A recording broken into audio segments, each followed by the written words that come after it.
Alrighty, folks, welcome to our Tuesday live stream with Jack Spirko from the Survival Podcast, John Willis for Special Operations Equipment. I'm Nicole Sauce from Living Free in Tennessee. And this is our monthly talk about the buffoonery going on in the world. So if you'd like to ask us questions, do me a favor, put your questions in all caps, put the word questions, in all caps, and then you can not all caps it after that if that works for you. Also, be sure to let your friends know that we are live today. Let's start out with the topic we were already talking about, the pesticide-laden Berkey filter problem. What do you guys know about that?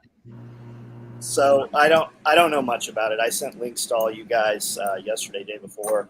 I had caught a screenshot on YouTube, started looking at it, and basically the big question is, why does Berkey.com not have anything available for sale? So they finally came out and said the FDA sent them a all stop, no sale, and they want to classify the filters as a pesticide based on Berkey saying that the filters remove bacteria. There, Nicole has that. This does seem to be a real thing. It's not just something the company is saying.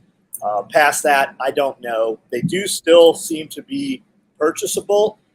There are other vendors that have them and such. So it's just kind of crazy, the FDA stuff. The government, the government, nothing can be made. Anything with the application of government can always be made worse for you. Very little is ever made better with any application of government.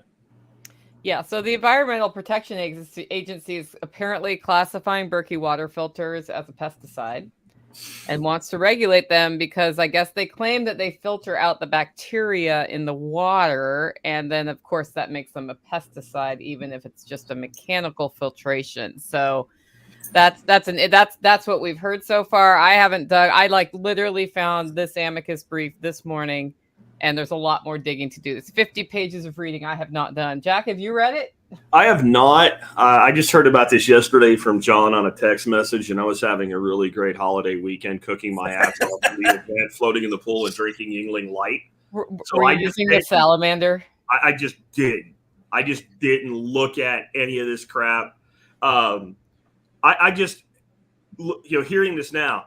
So wouldn't any water filtration device with sufficient micron porosity to filter out bacteria fall in the same category? That would be a logical human being's question. The answer, believe it or not, I know this from past research on other bullshit, is no. Only when the manufacturer points out the fact that it filters out the bacteria would it fall under it. For I remember reading some book on natural health. I think it was Andrew Watt, one of Dr. Weil's books. And he talked about how there was this company that made this bread and it was like fortified with certain shit and all. And they're like, it helps support the immune system or whatever. And so the FDA came into this bakery and said, all of this shit is medicine and it all has to be destroyed. Now, a lot of bread had the same shit in it, but the person making the bread, producing the bread, never pointed out the correlation between these nutrients and this particular immune boosting thing. So the owner of the bakery said, okay, we have to destroy all this. This is a huge hit for us. Can we just give this shit away to the homeless or something? No, they destroyed it all. And it's like the thing magically transforms in the mind of a bureaucrat when somebody makes a statement about it. Whether that statement's true or not doesn't mean shit to a bureaucrat. It's, can we fuck with this? Can we regulate this? And I did an episode about a year ago called Stop the Planet, I Want to Get Off. Now I really fucking feel that way. Like, this has gotten to a point where, like, Jack, why are you an anarchist? Oh, I don't fucking know. Now a piece of charcoal is a fucking pesticide. Yeah. It's a pesticide. And, obviously the key motivator, I think, here, Jack, is not that it magically transforms. Yeah. It's that they could not figure out how to regulate it any other way. And the minute they found an excuse, it was like, I have something to do now. Yes. I can mess with somebody. Well, see, it's the FDA, right? The bully can't have multiple fronts. They target one person at a time, and that one person doesn't have that voice. If they targeted a bunch of places, they wouldn't be able to bring all their guns to multiple places at the same time. And then they might get sunlight. They might get exposure on that, right? They just went after another Amish farmer. This is like the dozen of them now. They went after this dude. They shut him down, said, hey, you can't sell this stuff. He basically gave them the finger. continued to do that. They came in with Ryder trucks and seized all of his frozen meat out of his freezers and took it to the dump. They would not let him feed it to the dogs. They would not let him use it for his family. And it's an enforcement of feelings, right? You have a person who felt a little bit of power, came in and said, you're going to do this. And he said, no, I'm not going to do it. So they're going to punish you to the maximum amount that they can get away with. And of all the people, like, had he been just giving that meat away at the edge of the street, not a problem. You can process it. You can do whatever you're going to do with it for free. It's only when there's an exchange of money that they come in and get involved in that shit. Yep. So somebody here says, I believe their water doesn't filter out what it says, so they won't have the water tested and certified. Well, I mean, you can test it. You can buy a machine right now. Listen, hold on. I'm tired of that bullshit. Whoever this person is, that fucking bullshit claim has been made over the California issue for as long as I've been podcasting. It's 15 fucking years. And you know what? I've never seen one of these fucking people that make this claim ever fucking do. Get fucking water, stick it through a fucking Berkey and send it off to be tested and come back with the largest goddamn whatever they call it, where you sue on behalf of the plaintiffs. You know, do you imagine the fucking lawsuit that an ambulance chasing lawyer would have if you could prove that there was one fucking thing that company said? Class action, that's what I'm looking for. The class action lawsuit would be up the ass of that company so hard. That's a bullshit claim. And if you're repeating it without looking at fucking results, quit fucking slandering a company, whoever the fuck you are, including if you're one of my friends. Okay, so there's a YouTube video, there's a channel that came out probably 6 months ago saying this. I watch the videos. Every time I see this guy's videos, he's selling another brand of filter. Fuck yeah, he is. So I don't know whether he ever sent the stuff out. I never saw any of the statistics on it, any of the data. We've used a Berkey water filter here for probably 20 years. I've bought probably 30 of them and given them to friends as gifts. We have them. We have them, and every time they have them available, we use the black filters, and then we use the fluoride filters on the bottom of them.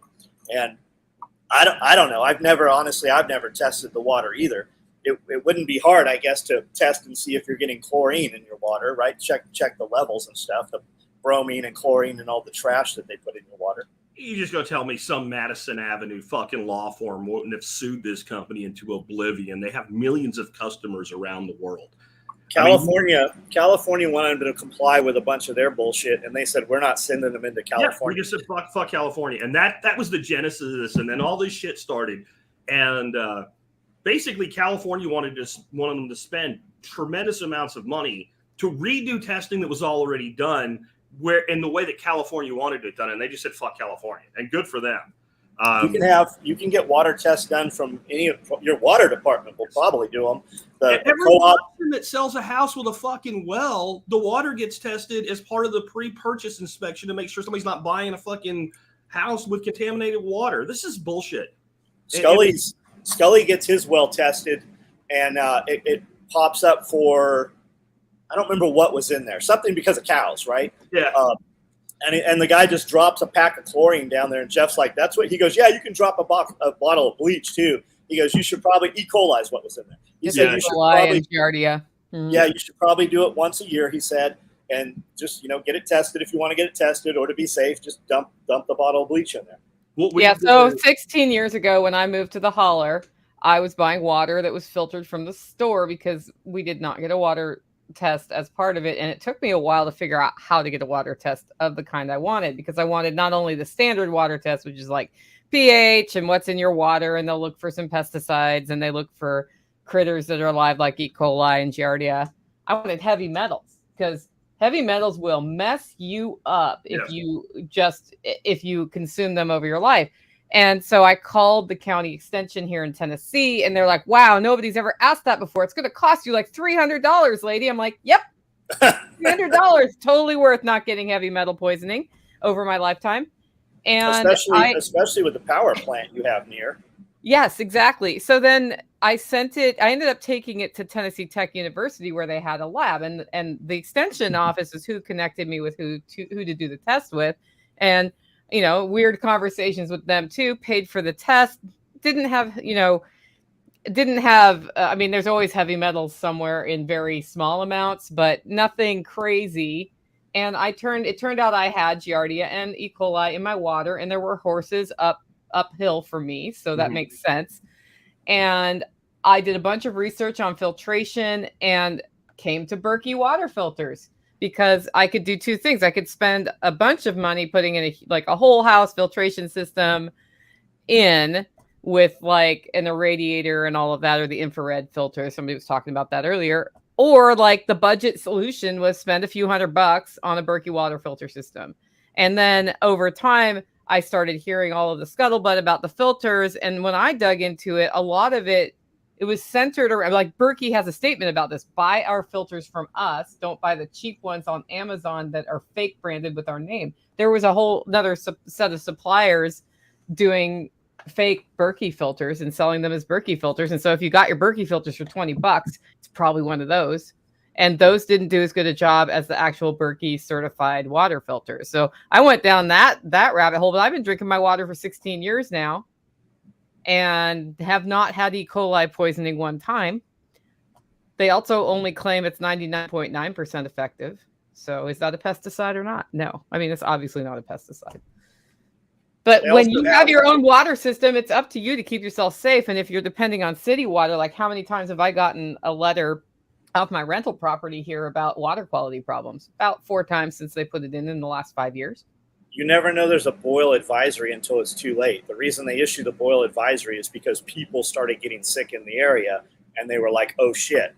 When the cities here open up the mainline pipes and have to work on them, you're going to see some residue come down line if you're close to where that breach was. And what they do is they go, literally, I've been there when they bought it. They walk into the pool supply place and they buy these packages of pool shock. And the pool shock you want, it's not dyed, it doesn't have anything in it, and it comes in this rubbery type material. You can store it, but it eventually eats its way out of everything.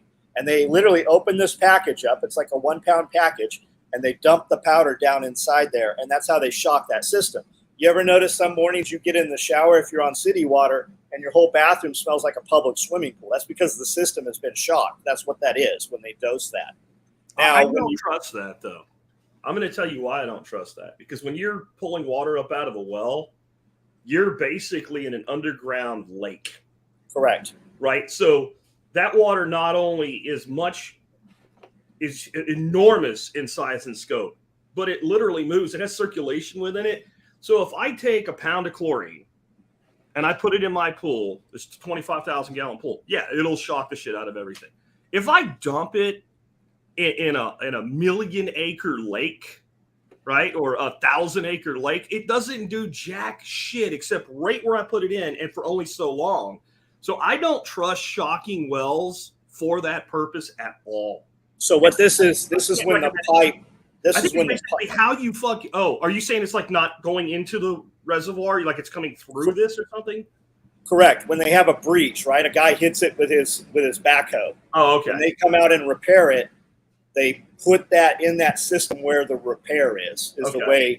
the way we know Chester, Don's brother works. He's the water department dude over here. So we can walk into our water department at any time and look at the facilities and be like, hey, do you use fluoride? No, we haven't used fluoride for 30 years. What are we using for chemicals? This is what we're using. Okay, I got you. But what I'm talking about is what you were saying earlier about, like, if your well tests bad, you can shock your well. I don't trust that. I don't trust that because just math. Right? Well, I would still filter anything that I'm drinking. Yeah. I would still, having a well, I would still run it. I mean, even that's how you pass an inspection before you sell your house to the next sucker. That's what that is. I mean, that's why like what we did in Pennsylvania, we had this problem when we tested our water. We had it tested fine when we moved in because they did exactly that. They shocked it, and then 60 days later, I had it tested, and it tested. I think I can't remember, something from cows, like you were saying, and I got one of the UVs because that is 100% all the time, and I don't buy that you can dump a pound of chlorine down a well and do anything that's going to last for months, let alone years or even a year. I just don't even Tag running on his whole system off wells and reservoirs, he still has a big reverse osmosis system in there. Mm-hmm. I think you'd be silly not to. I think it's so you might pay a couple $1,000 to put it in, but that's going to be a lifetime investment. You're going to change your filters out every now and then, your different membranes and such. But I mean, why would you not just filter it? I mean, it's so simple. Everything that anybody in this building consumes, we put 6 gallons at a time in that Berkey filter. And even once the bottom reservoir is full, we come back and dump. So the rule is anytime somebody takes water out, you put a whole pitcher in. Yeah. We have a thing, give before you take. If you're taking water, you need to put the amount you're going to take at least in the top before you take it out of the bottom. Yep. Yeah, not everybody does that in an environment like John's. And when you look at when you go look out on like Amazon for Berkey filters or Berkey systems, you'll find what's called a water wick also. And apparently the older Berkeys used to be these. They're like the ceramic filters that are in the Katadyn filters. You've got Katadyn, you've got MSR, you've got a ton of different companies making backpack filters. You can use the same type of filter in a big stationary filter. Like the MSRs were a charcoal filter, and then they had a secondary piece you could put on there that was iodine. But even the charcoal was impregnated. They had soaked it in iodine. So that would also kill viruses that would come through. But then it would also remove chemicals. Yep. Okay, I got some questions here. Do any of you all know if ivermectin degrades past the expiration date? I don't. All medications decline in efficacy across time. The Army did a huge study about 15 years ago.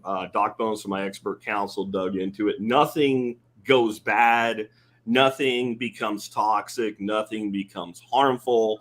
What ends up happening is the efficacy declines past the expiration date. But they tested stuff that was 10, 12 years past the date, and it was all still perfectly fine. And maybe some of it, like, if you were taking 300 milligrams of something, you would need to take 400 to get the equivalent effect.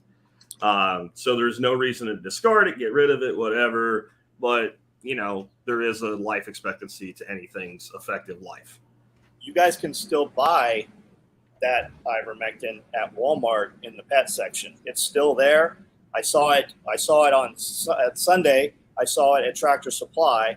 And I know that 2 weeks ago, it was at our Walmart in the pet section still. It's still coming in. It's still available. And there's a ton of stuff going around saying that it kills parasites and that a lot of the ailments that people have that they go get massive lifetime treatments for is actually a lot of it stems from parasites. And when they use those type of drugs, that it's actually wiping out shit that they want to put you on a 6-month regimen to cure and pay hundreds of thousands of dollars for the treatment. Same thing if you look at like apricot seeds, the claims of what apricot seeds wipe out and what ailments come from that. They've got dudes in prison right now for making those claims. So I'm of the belief that if the FDA has some product on the market and they want to ban it or regulate it, you should probably really focus on that, look at that, see what it does, and then buy a bunch of it before they ban it. Yeah, they claim everything that's good for you is bad for you. That's where I'm at today. I believe that. Saying that because when I started, I was like the anti-conspiracy theorist 15 years ago. When I'm like, I believe in some of it, but not all of it, and like, I believe I was right then, but if I had maintained that position to today, I would be wrong because it's become the thing. Like the conspiracy theorists weren't right. They were made right by actions of our government. Right now, like one of my big hits I took this weekend, one of my favorite artists of all time, Jimmy Buffett, passed away. Turned out he had skin cancer. And of course, they put out an article. He lived his whole life in the sun. And like, I'll tell you, I flat out believe that freaking, especially some of the sunscreens actually are a cause of major amounts of skin cancer. We have people saying it's the sun, and then you end up with people with freaking skin cancer on the bottom of their feet, like they're upside down with their feet in the air or something. So I'm not saying that sun exposure can't have some detrimental effect, but probably overall for most people, vitamin D trumps the risk of this, or what have you. And I just think it's like every single thing that benefits you, they say is bad for you. A high meat, high fat diet of all natural foods and foods that are one ingredient foods. Best thing you can eat. No, eat this impossible to believe burger bullshit, right? That's much better for the planet and the earth. And every place you go with this, it's the same shit over and over again. And if you can't tell, I'm in a point in my mood right now where they can all go get screwed. I think we all need to we need to have more Americans and more people in the world, period, reached the point of fuck you. Like whatever you say, you are irrelevant to me. I am beyond able to describe my feelings in that the majority of people in the world today still care what the media says and what the government says. And it's the vast majority. People like us are an extremely small minority. We feel like we're bigger than we are because we all hang out together and we all talk to each other, right? And there's like a few million people in America. Like, wow, it's a lot of us. But it's 1% of people, which means 99% of people are freaking Bonhoeffer's theory of stupidity in action today. They believe everything. And if they don't believe everything they're told, they believe what CNN says or they believe what Fox News says, right? They pick a side and they believe in it. And then they assign value and relevance to bureaucrats in our government, unelected assholes who don't do the square root of fuck all to help anybody except their own paychecks. And I just don't get how people can look at this vehement scum, that's the only word I have for it, at this point and give them any credibility whatsoever. And use them as proof points. Like, look, this government guy said this. I don't give a shit. And why do you? What he said. I've been thinking about something because the Gen X wars on TikTok are actually cracking me up a lot. Every time the chicken wars. Holy shit. The chicken wars are hilarious. But we have people who think it's okay today to behave like Gen X sarcasm. So the question I've been wondering is because we admire somebody who gets a really good zinger in, right? Because it's hilarious. And we've learned to take zingers growing up because, it's just a zinger. Like, it's just the point of it's how we communicate. But now we have people who think that's how you behave and they start acting out physically in response to people and becoming actually emotionally outraged. So it's like they didn't learn the filter of, no, it's just a zinger. Like, you should be admiring the fact they just punched you in the nose verbally too, because it's hilarious. So I wonder if this is of our own making, Jack. That's what I've been thinking about lately. I don't know what you mean, honestly.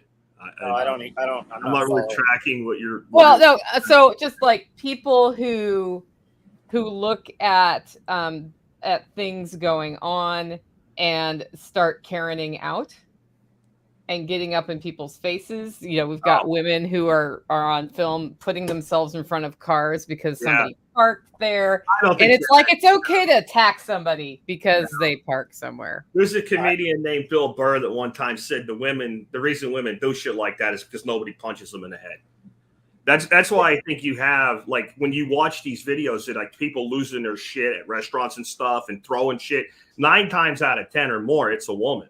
Because if a guy acts like that, and like a guy like John or I are around, he's getting his ass kicked and put through the window, right? Women doing that get a lot of men killed over that. Yeah. Because it's not her that's gonna insulated, because you don't just walk up to a woman and drop her, right? Like, and I'm not saying we should. I'm just saying that's a consequence here. You look up irate people flipping their shit, throwing stuff, whatever. Now, I'm not talking smash and grab. I'm talking about the Karening out, like Nicole said. There's one guy for every friggin' 20 women. And then he's in Berkeley, California or something like that. He's not in like Austin or like freaking Nashville or something where somebody's going to drop kick the guy. It's a weird thing. I see it all the time. I guess that's what you're talking about, because I don't think Gen X causes this because we're sarcastic. Like, we don't give a fuck, but that's different from giving somebody behaving that way. Like, I've never thought of our generation being that way. Well, but we enabled the generation that's that way, if you think about it. Like, we produced them and raised them and empowered them. Give you, but sarcasm, I can't blame sarcasm for it. You can't blame parenting failures. I don't know. I don't know. All my kids all work. My kids all have a job. My kids are all buying homes. I don't see my kids doing stupid shit that I would be embarrassed of out on the internet. That's not to say it doesn't happen, but all my kids are in relationships. My kids are having children. So I think we did okay. I also wonder how much of this shit's real, right? Like, the stuff that's in public, I'll give it a pass and say, like, the person flipping out at Waffle House or whatever, that's real. But a lot of this stuff, the way these people are acting, it seems like it's all about attracting attention.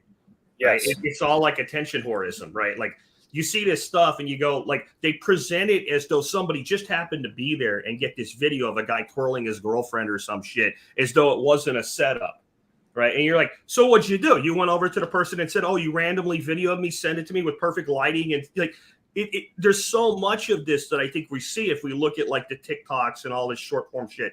It's all crap. It's not real. It's not really. These people like, and it, this the trend right now is what? People with their face in their hands and I don't know how to survive. And it's attention-seeking behavior, I think, more than anything else. It's the misgendering shit. I saw one the other day where she was I think she was he. She looked like a pretty good-looking girl. I mean, that one had some work done, I guess, and was just losing their shit over that. It is, because if they didn't get the butt rub and the thumbs up and the, oh, poor you, they wouldn't be doing it. They don't get, it's a reward that they're doing. They don't go through their whole life just doing that. It's the same thing when the lady runs over that's wearing the mask, screaming about how you're endangering her life. She's looking around to see if the mob's with her. If the mob's not there, that shit fizzles out. I think a lot of them Karen videos are just totally fake. Well, too. I would say on TikTok, they are acted out, but I also interact with the university system. So I'm seeing, I think I'm seeing some things that you might not see. Yeah. I'm just like, there's one dude that does like his whole thing is Karen's, and he's the voice in every freaking video. Yeah. And I'm like, nobody encounters 12 Karens a day. Right. The college system is a make-believe system. That ecosystem can only exist within that ecosystem, right? You got people putting their hands in concrete and protesting. I fucking guarantee you they're not going to protest on that Indian reservation out at Burning Man again. I fucking guarantee nobody's going to put a roadblock out there again. That's not going to happen, right? That shit happens. Let them remove themselves from the gene pool. Let them go protest and stop traffic. As soon as they say, okay, if you're in the freeway and you get hit, we were not going to prosecute. Those people will get the fuck off the freeway. That shit only happens because it's allowed to.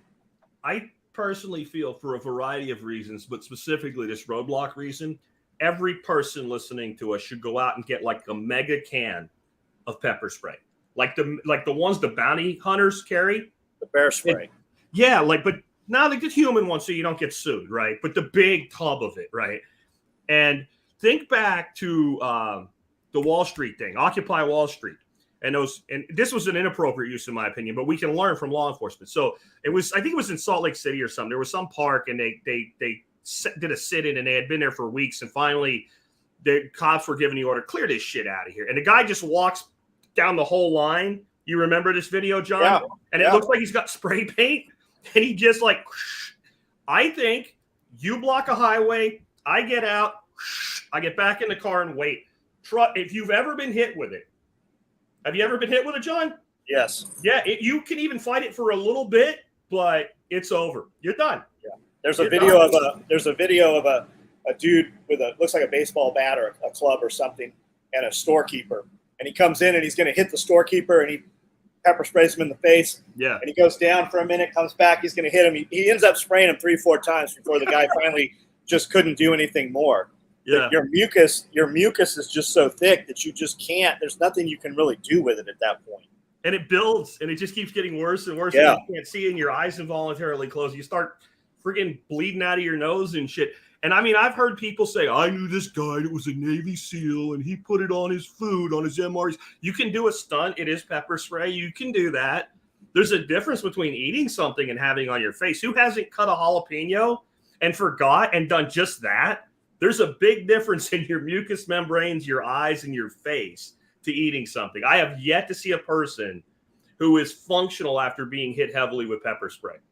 And this is where I bring in the homesteader perspective. Learn from what Jack just said. And if you are going to dehydrate your jalapeno peppers, put that stuff outside.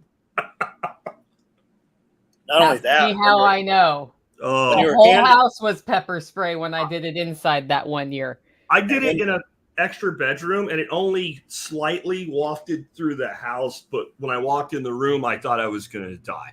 And I never did it again. No, you're right. Don't. And that was jalapenos. And wear gloves when you're processing them.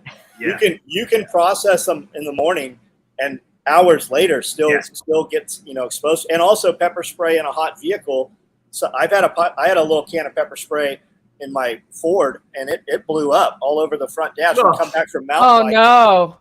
Now it didn't give me the effect. It had been I think the heat kind of neutralized it some, but the red dye was all over the dash. But I did spend 6 months for 6 months. Yeah. You would eventually get a little bit of it in your nose or in your eyes 6 months later for the whole time. But it didn't have the full effect of being pepper sprayed. I was able to drive home, but you knew it was there.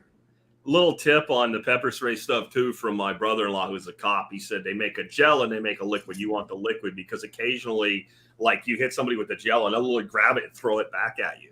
The foam, and it's got a dye in it too. So the target's going to be dyed. Stick to the pure liquid because it hits and you're fucked. You can't get it off and you can't hurl it back at somebody. But every time I see that now, I'm just like one $12 can of pepper spray and this road would be open. Like just and then just get back in the car and wait. I promise you, they are going to be sobbing and wreathing and getting the hell out of the way. And then you're not punching somebody or kicking somebody or whatever, and you can always come up with a reason. I had to get to the doctor. I was having chest pains. They were threatening my life, so I sprayed them. Give me a fine if you want to. Fuck it, right? You're not going to prison for that. You can set vehicles up where they will deploy that also. A lot of your armored vehicles, your limos and such, they have that. They also have OC drops. They have smoke drops, the caltrop boxes that have a flapper valve. If you look on YouTube, you'll see all of that. Did you see the dude like a couple of weeks ago? They had one of this, they're all sitting on the road. So dude just turns his car around, puts it in reverse, and backs right up so his exhaust pipe is just blowing exhaust into the back of the heads of these people. And they had then they look outraged. Like, how dare you do this to me? How dare you? But I'm all for running them over, but I don't think I wouldn't legally advise anybody to do that. And by the way, nothing I say is legal advice. Check it with your attorney. Or investment advice. Yeah, or investment advice. But buy Bitcoin. And now for something completely different from Charles. What methods do each of you use to keep your data around crops, animals, rain? What methods or apps would you recommend? I think this is just like, how do you track your farm stuff? That's my biggest lack is I always intend to, and I never I just bought a bunch of trees from Lowe's and Tractor Supply. 1 year warranty, right? If your tree dies within a year, you take it back. But I'm terrible at cataloging what came from where. I don't know that they'll be able to tell, but I always mean to do it. I just don't do it. If I don't do it immediately, it doesn't ever get done. I don't catalog anything. When I started trying to design this property, I recorded where every tree went and things like that. I did proper design and everything. And after being here 10 years on this rock shoal, and like 80% of what I put out there dies and is going to die, it is what it is. It's throw it and see what sticks. We did inventory, like when we used to have like a commercial egg business, we were pretty big on like how much feed's going in. We were running a spreadsheet, how many eggs come out, when's our low season. Now we just sell surplus eggs for $12 a dozen and the hell with it. I'm not that guy. They have aluminum tags, and you put them like on a sheet of paper and you write on them with a ballpoint pen. Yeah. And it creases the aluminum. That's the best thing for putting on trees because the tags on trees that you write on, they always degrade. But these aluminum tags, it's actually pressed in the aluminum. So my best bet is just to number my trees. Yeah. And then I just have a journal. Like I write in a silver Sharpie on my raised beds, the metal raised beds. And then I kind of have in there what bed and which soil when I was testing the different types of soil. And we bought super expensive like Fox Farm soil, and I bought Miracle Grow soil. The Miracle Grow outperformed everything we bought that even cost 10 times more. The Miracle Grow, it grew better the first year. Yeah, I use those tags on my trees and I write their actual name on the tag.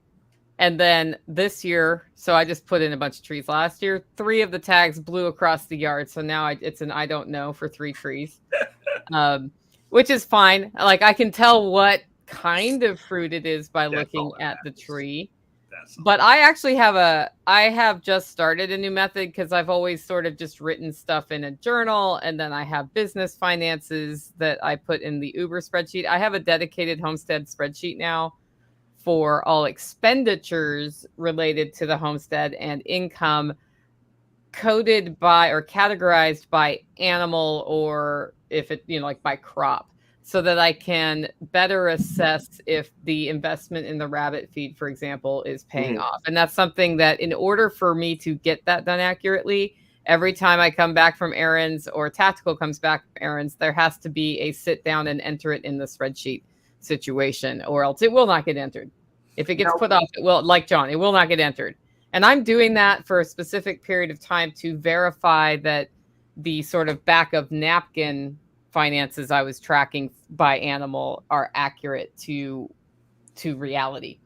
Now, what I would do if I were you personally, with like your orchard you put in with all those trees, I would just make a diagram and put on the diagram what everything is, laminate that sucker, hole punch it, and leave it in one of your sheds. I mean, if you want to like know this is an Alberta peach or whatever, that would be the easiest thing to do. And then when something dies, you just save the file and change the print and put something new in there. Yeah, I had one die that I could go get it replaced, and I'm ripping it out and putting a peach tree that came from my neighbor's 50-year-old peach tree. And I'm like, well, that one will probably live. So I had a fantasy that when I built this place out, that I would have like each section like a diagram like that and all. And now the thing is, with my memory, I can walk around and go, so that dead tree was an all red plum. That dead tree was a Cohiba pear. That dead tree was a LSU purple fig. That dead tree was a mulberry. Like, I could tell you all my dead trees, what they used to be. Yep. Yeah. Okay.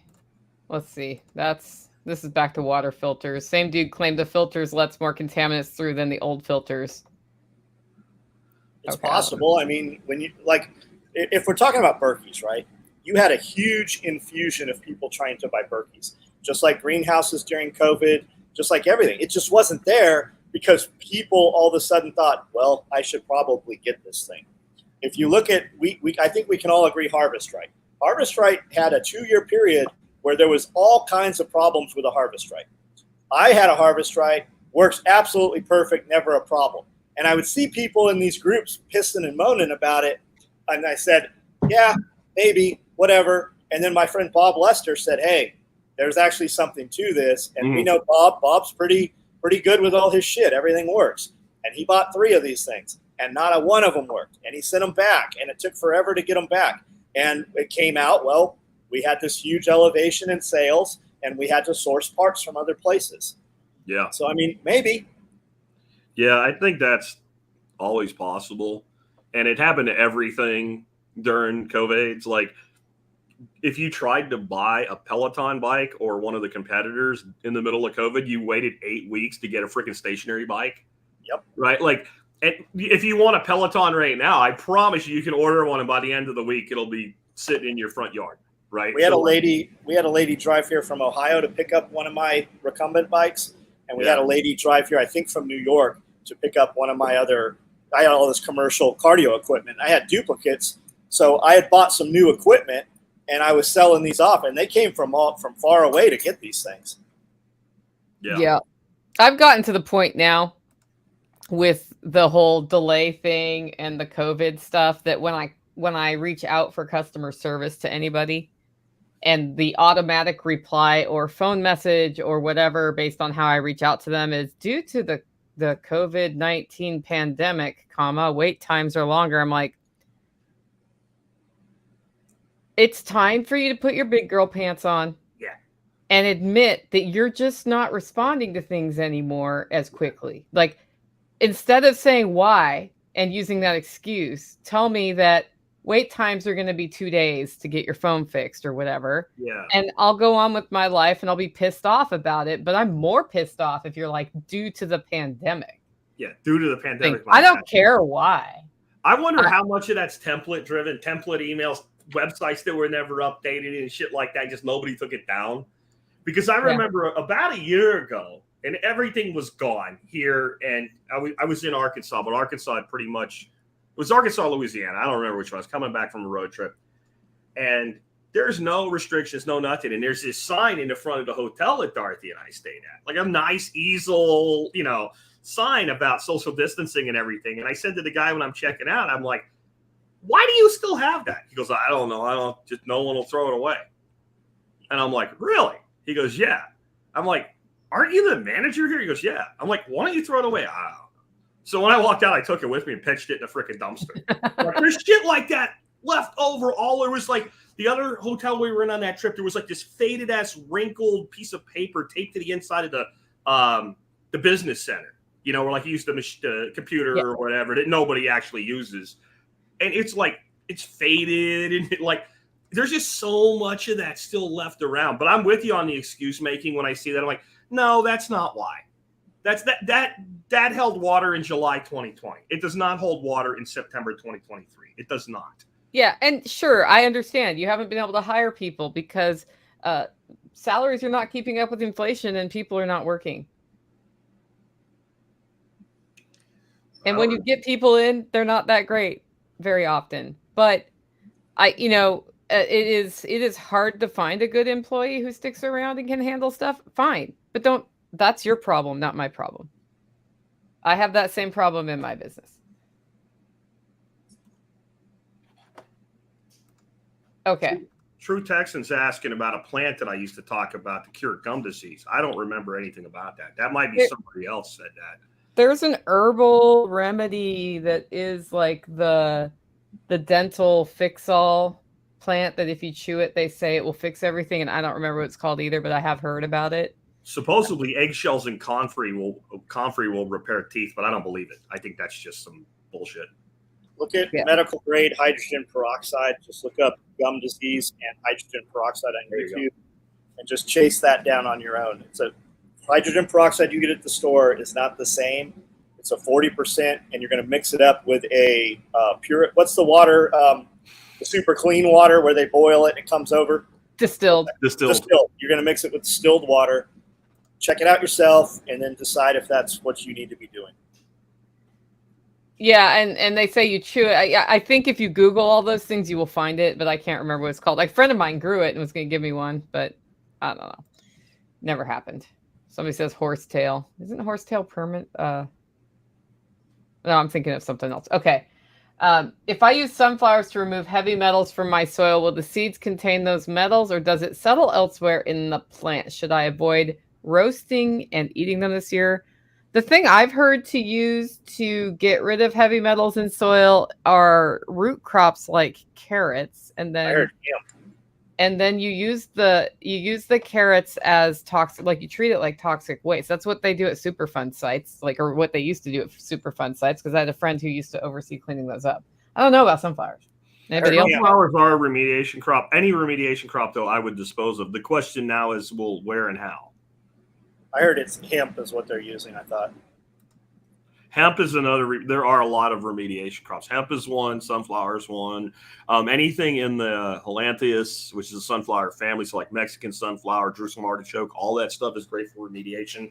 There's funguses that are used for remediation, etc.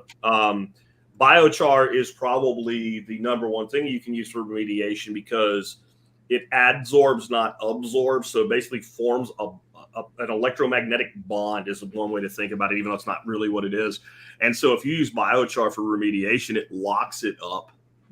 And since the plant doesn't want cadmium or whatever, like this is the thing, like people think like there's cadmium in soil, plants are going to be heavily infused with cadmium.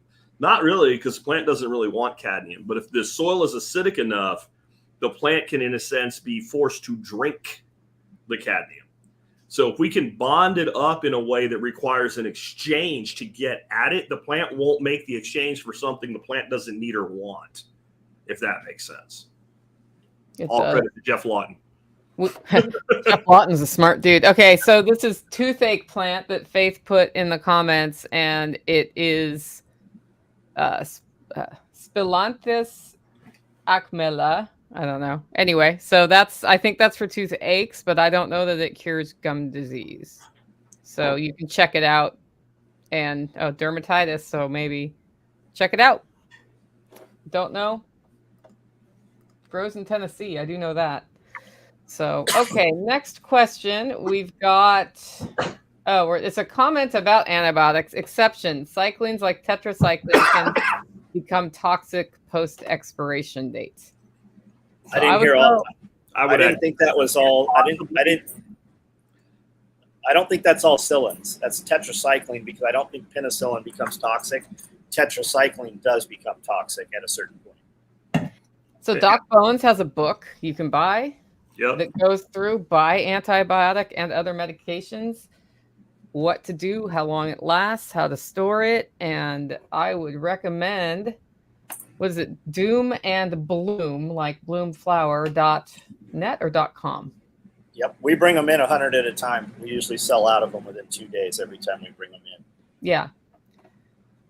The book you want, I think it's called Alton's Antibiotics or something to that. Yeah, it is right here. Give me a second. And then I am going to have to run because I'm going to be right back. But I just realized that I did not bring my power adapter in. And if you want me to stick around, I'm melting.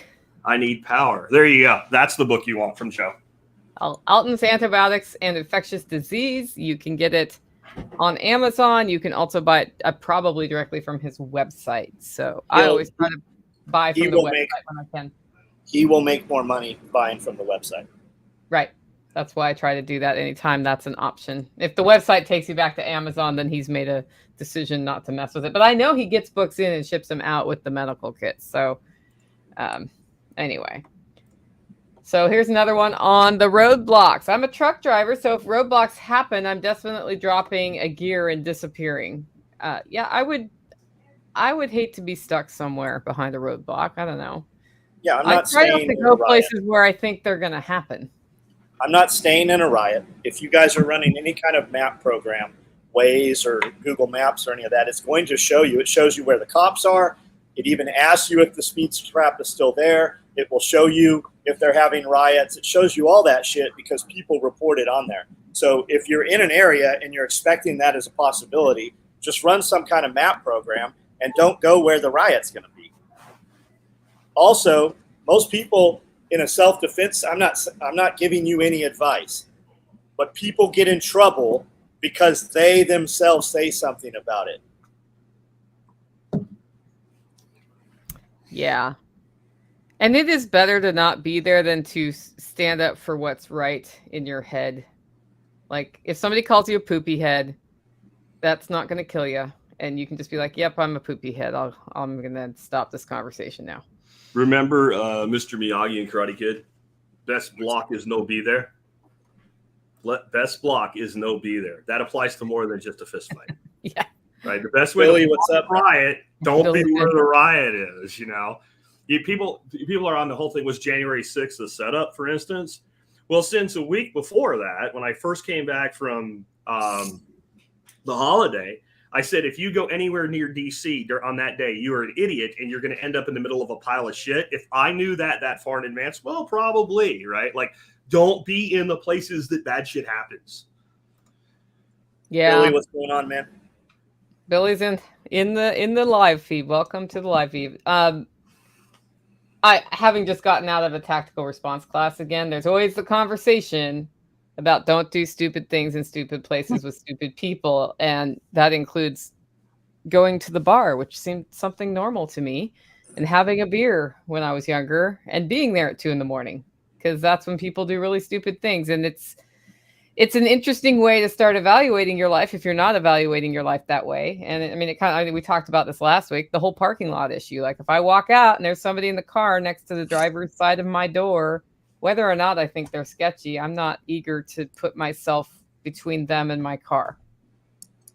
This is like stupid little things like that can really save your life. I saw a video yesterday and they're like, tell me the moment that you feel like in your gut that this is the wrong situation. And it was well before any problems started. And, somebody else went into exhaustive comment after that about a situation where they were in where they just kept thinking, man, this isn't right. Man, this isn't right. And they kept moving forward. You do not need to be polite to people you do not know. You do not. And if your gut's screaming GTFO, then GTFO. It's like the worst thing that happens is you didn't go there and nothing happened. And you feel like you're stupid. I'd rather feel stupid than feel dead. Yeah.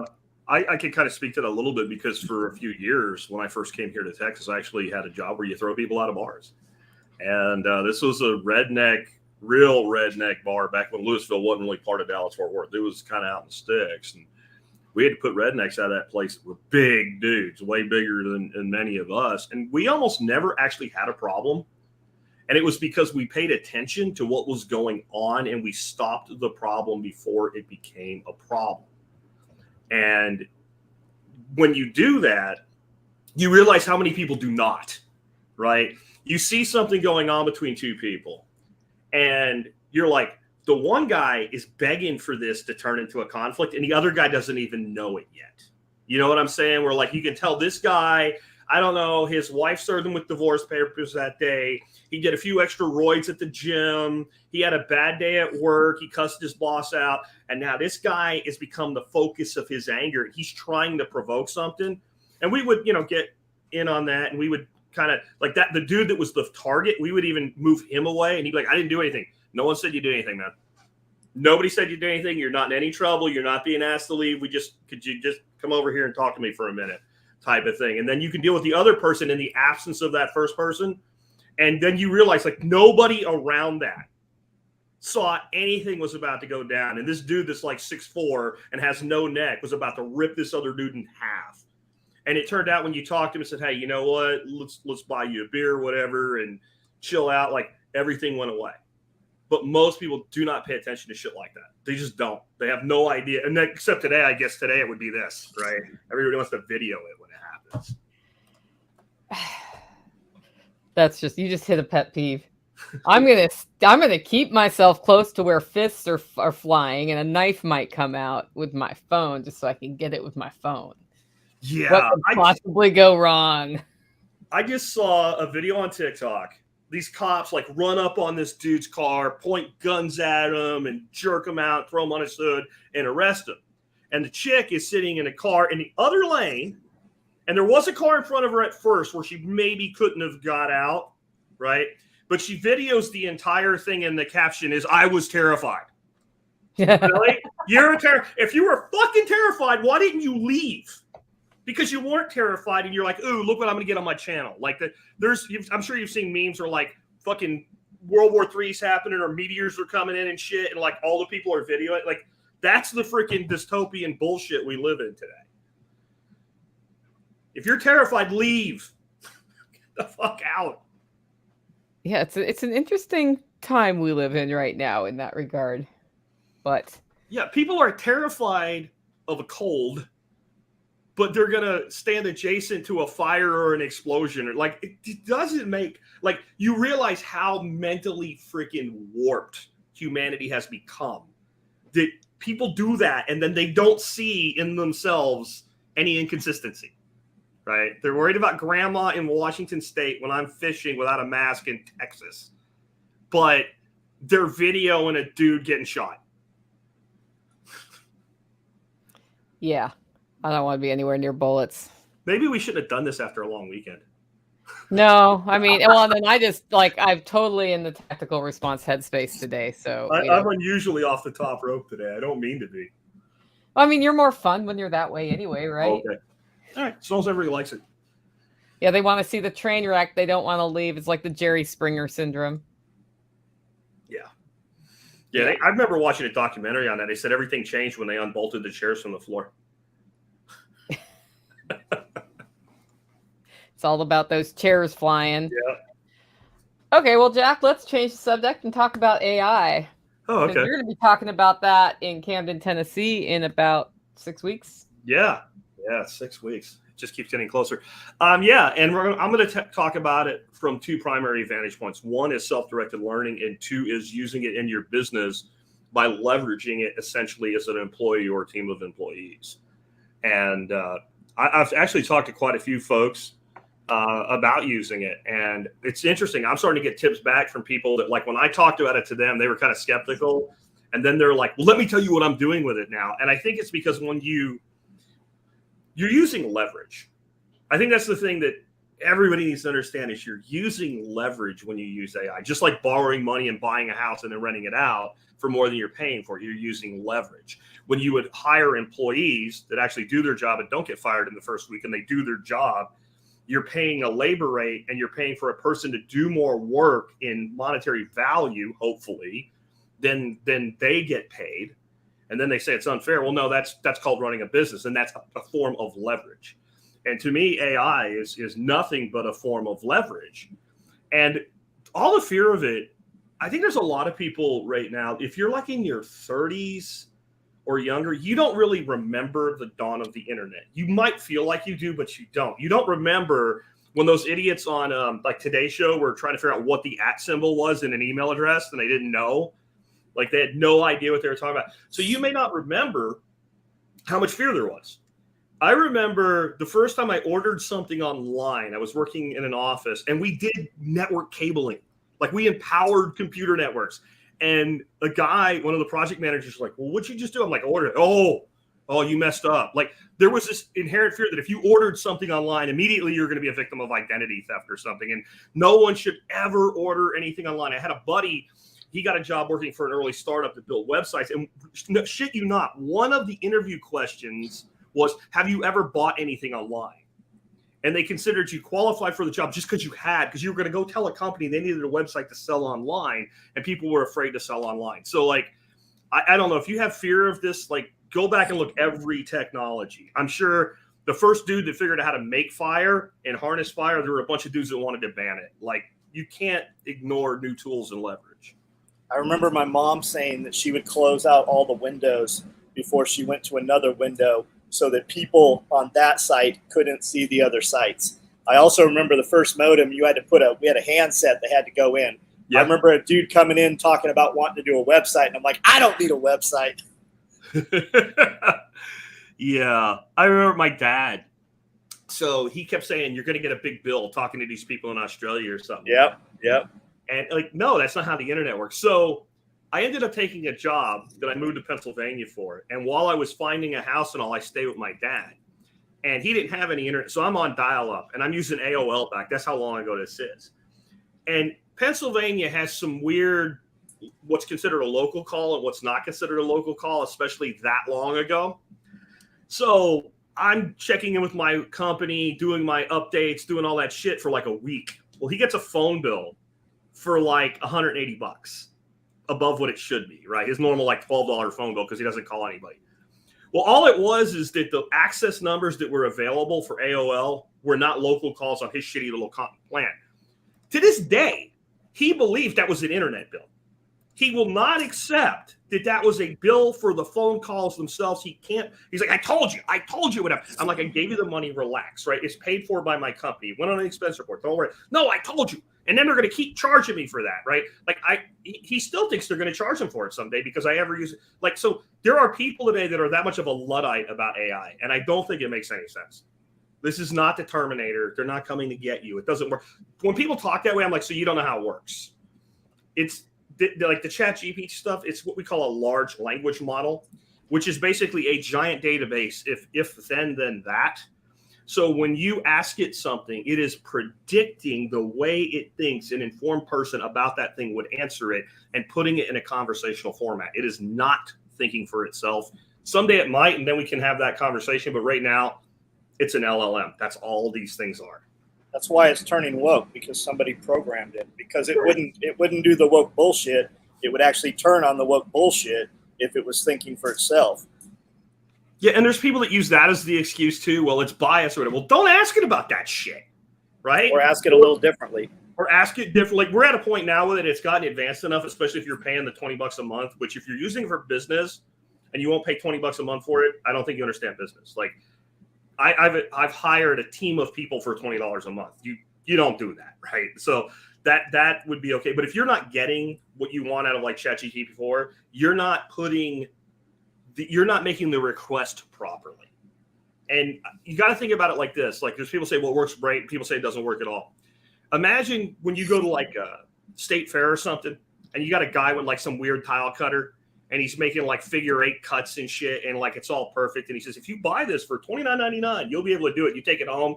You can't make it work, right? Well, he's experienced with the tool. He goes from place to place to place using the tool, selling it.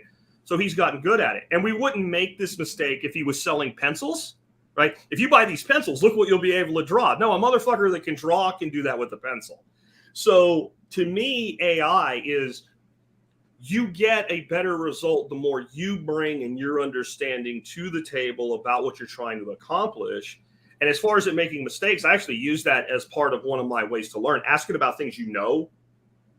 And if it makes a mistake, then you find out, well, was I right or was it right?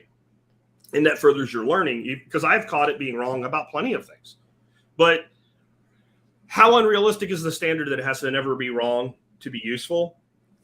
Has anybody here ever had a teacher that wasn't wrong at least once while they were teaching you? Have you ever looked up a result on Google and gotten a result that gave you the wrong information? Right? Like, have you ever been a teacher and been wrong about something that you didn't realize you were wrong about? Yes, I have. Yeah. Right? I've said things and like later found out like, oh shit, I better go explain I was wrong about that. Every source will be incorrect at times. And not just because it's biased. Sometimes you're just wrong. And you're not lying because you really believed what you said was true. I remember I used to use the boiling frog analogy all the time in talks. And I'm like, wait a minute. Then Mythbusters did it and totally disproved it. And I'm like, well, that never made sense anyway. I keep reptiles and amphibians. They thermoregulate. They don't freaking stay somewhere that's going to kill them. But I parroted that because it was such, in the sales and marketing world, it was such a well-known analogy that you just go out and you say it. And then you realize, like, I probably said this in front of 10,000 people over the years, and it's completely wrong. And so everybody is wrong at times. That's the nature of life. That's one of the best things I learned in teacher school was just admit when you're wrong and don't try to pretend you're right, and everything's better for your student, right? So, and then don't throw away the baby with the bathwater, because like they gave ChatGPT the like the bar exam for lawyers, and it passed with flying colors. Right. So like, how many of us it made this mistake. Can you pass the freaking bar exam? Right. I mean, think like, don't throw away a tool because it doesn't do everything perfectly. I don't try to use my screwdriver to pound nails in my wall. And if I'm doing it, it's because I'm being lazy and stupid and I shouldn't be doing it. And you're going to break the handle. Yeah. Or my knuckles, or, you know. So who knows what I'm going to do, but it's not the right application for the tool. We all know you use the backside of a combination wrench for knocking the nail in, not a screwdriver. Exactly. And oops, if you're wondering about the event that Jack Spirko is speaking at, it's the Self-Reliance Festival in Camden, Tennessee at Special Operations Equipment, where John Willis is right now. October 14, 15, selfreliancefestival.com to get more information. There's a lot of really awesome speakers and topics that we're going to talk about. It's just like a big homesteading and prepping jam session with vendors and presentations and a really awesome group of people who are doers, not takers. And I always feel pretty empowered after it. So it's coming fast, though. It's coming fast. Yeah, and you get to meet me and my buddy David if you come, guys. So whenever you hear me say my buddy David on the air and you're wondering who this guy is, you got to come meet David Siegler.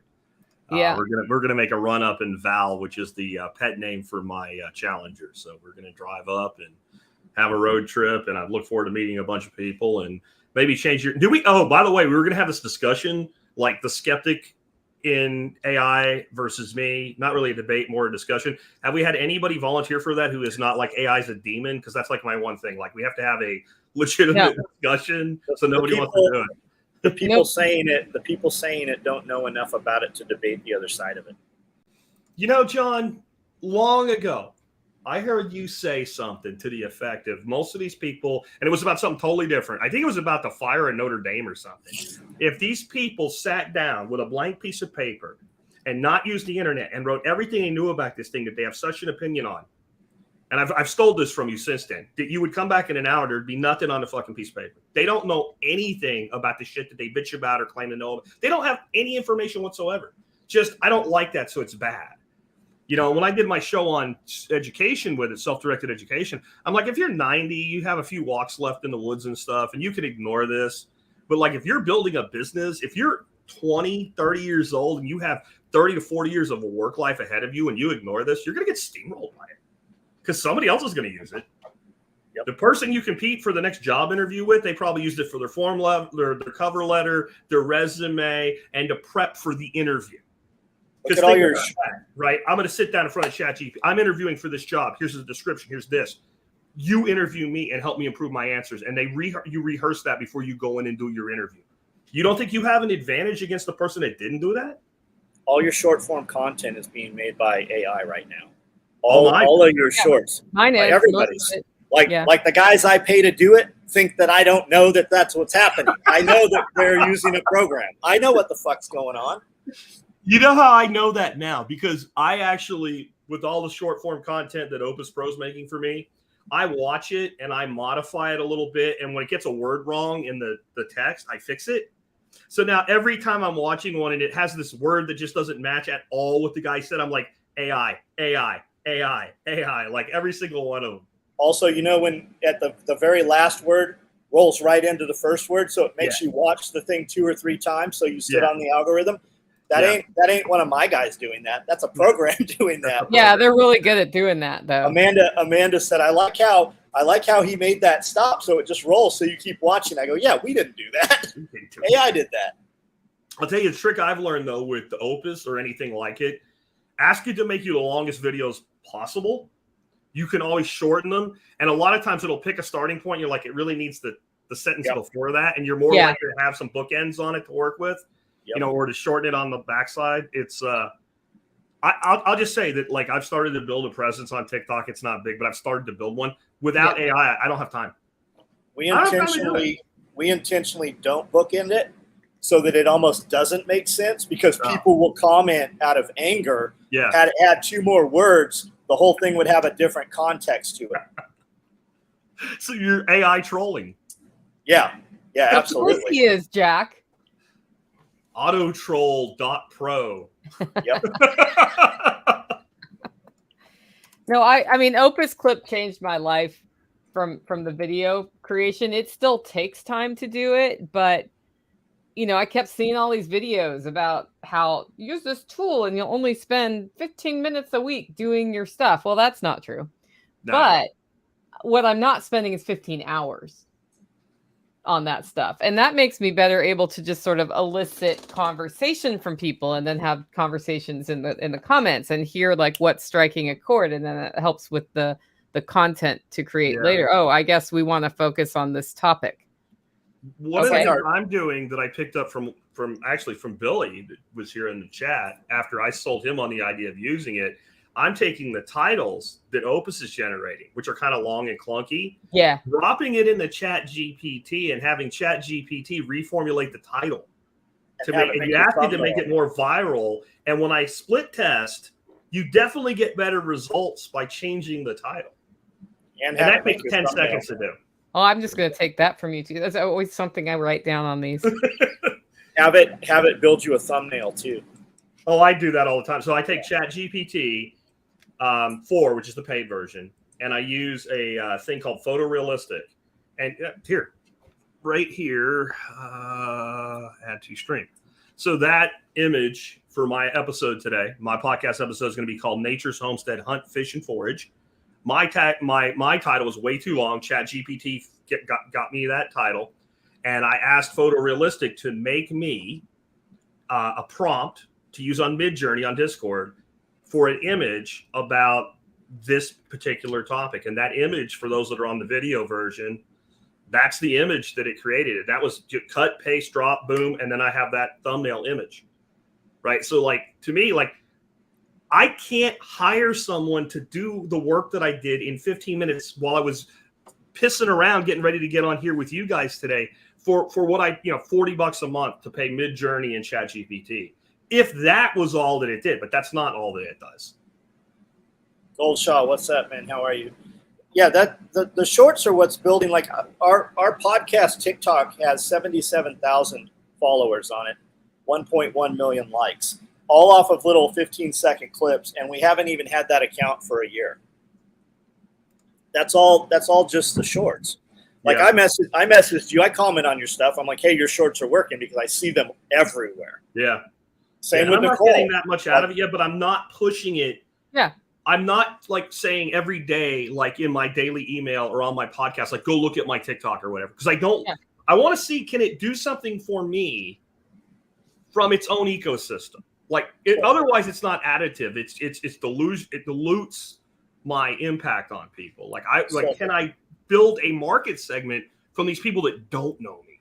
So complete different audience, almost as though most of your audience everywhere else is not there. Yeah. We've not seen any financial gain from it. But every now and then I get a dude on the live at night where he can actually see what we really do. Yeah. And I'm like, how did you get here? I saw you on TikTok. So we do get some crossover. I would suspect that it's less than 1%, but they're coming. But you don't need a lot. Like, remember, like the 1,000 true fans model, the super fan. That's right. That's right. A super fan is a person who will simply spend 1 day's wages a year with you. They will look for something to fucking buy from you, and they'll spend at least a day of wages. Well, you build 1,000 people that do that, and then you just do math. You have a 3x annual average income from 1,000 people. That's that model. So what is that one dude that becomes an SOE super fan really worth, especially if you can accumulate an extra 100 this year? Because it's like 1,000 true fans is great, but like 10,000 is better. Yep, I got all that from your aquarium interview, man. The fish guy. I took so much out of that interview. Yeah. Goldshot Farm says shorts drive roughly half my new subscribers and views these days. YouTube now lets you link shorts to longs. So it's easier to drive viewers. So that's John's been very generous with saying this is what's working for my channel when we test it. And we're doing 4 shorts in the morning. We're doing 3 in the evening. We're loading 1 real video each day. Yeah. And that's, I think, it's like, the answer then of what to figure out how to do. I think I'm the only member on Jack's OnlyFans page. It's a foot page. Oh Lord God. I hope not. It's Jack in footy pajamas. You should get on there. Oh, no OnlyFans, man. I'm not on all platforms. Just on many. That made me laugh though. Thanks. I appreciate that little comment. That was freaking hysterical. When YouTube was banning a bunch of gun channels years ago, a bunch of those dudes went over to Pornhub and started loading their normal videos on Pornhub. And it lasted for about 5 days until Pornhub shut all that down. They're like, well, if this goes, then all these gun things will totally go. And you had a huge infusion in there, and then they axed all that out of there. Yeah. Here's an interesting comment to me. So 4570 lever gun says, maybe I'm missing the boat, but I hate shorts, right? And what I said in response was, no, watch what you like. You get trapped in there. One of the things we have to be careful with as creators is don't assume that our consumers are like us. Like, most people aren't on 10 different freaking platforms. They have the format and the platform 2 or 3 that they like, and that's it. Most people that are on TikTok probably aren't watching YouTube shorts. They like, you see what I'm saying? Like, we can't expect, and that's why I'm trying to not cross-pollinate with this new platform and just see what can it do for me on its own. Because if it can't do anything for me on its own, it's not worth doing. Yeah. And when we talk about this, we're talking from the perspective of a content creator, because a lot of people who follow us are looking to grow their audience. And so we're sharing, this is what's working for us to grow our audience. But that doesn't mean if you don't like watching short form content, should go watch short form content. Like, every video on YouTube used to be 30 minutes. Hell, we were putting videos up that were over an hour. And people, if you look at the engagements, they're just not there. I would actually scroll through while I was sewing and only watch videos that were 30 minutes or more. And now, they don't even exist. Even Off the Ranch and those big, huge channels, most of their video content is shorter videos. And 4570 lever gun, you should check out my lever gun chest rig. It's at SOE Tactical Gear. We just made some in Multicam Black. We just made some in Woodland. And I'm sure you've seen Chris Costa and all those guys. That's what they're using. That's our rig.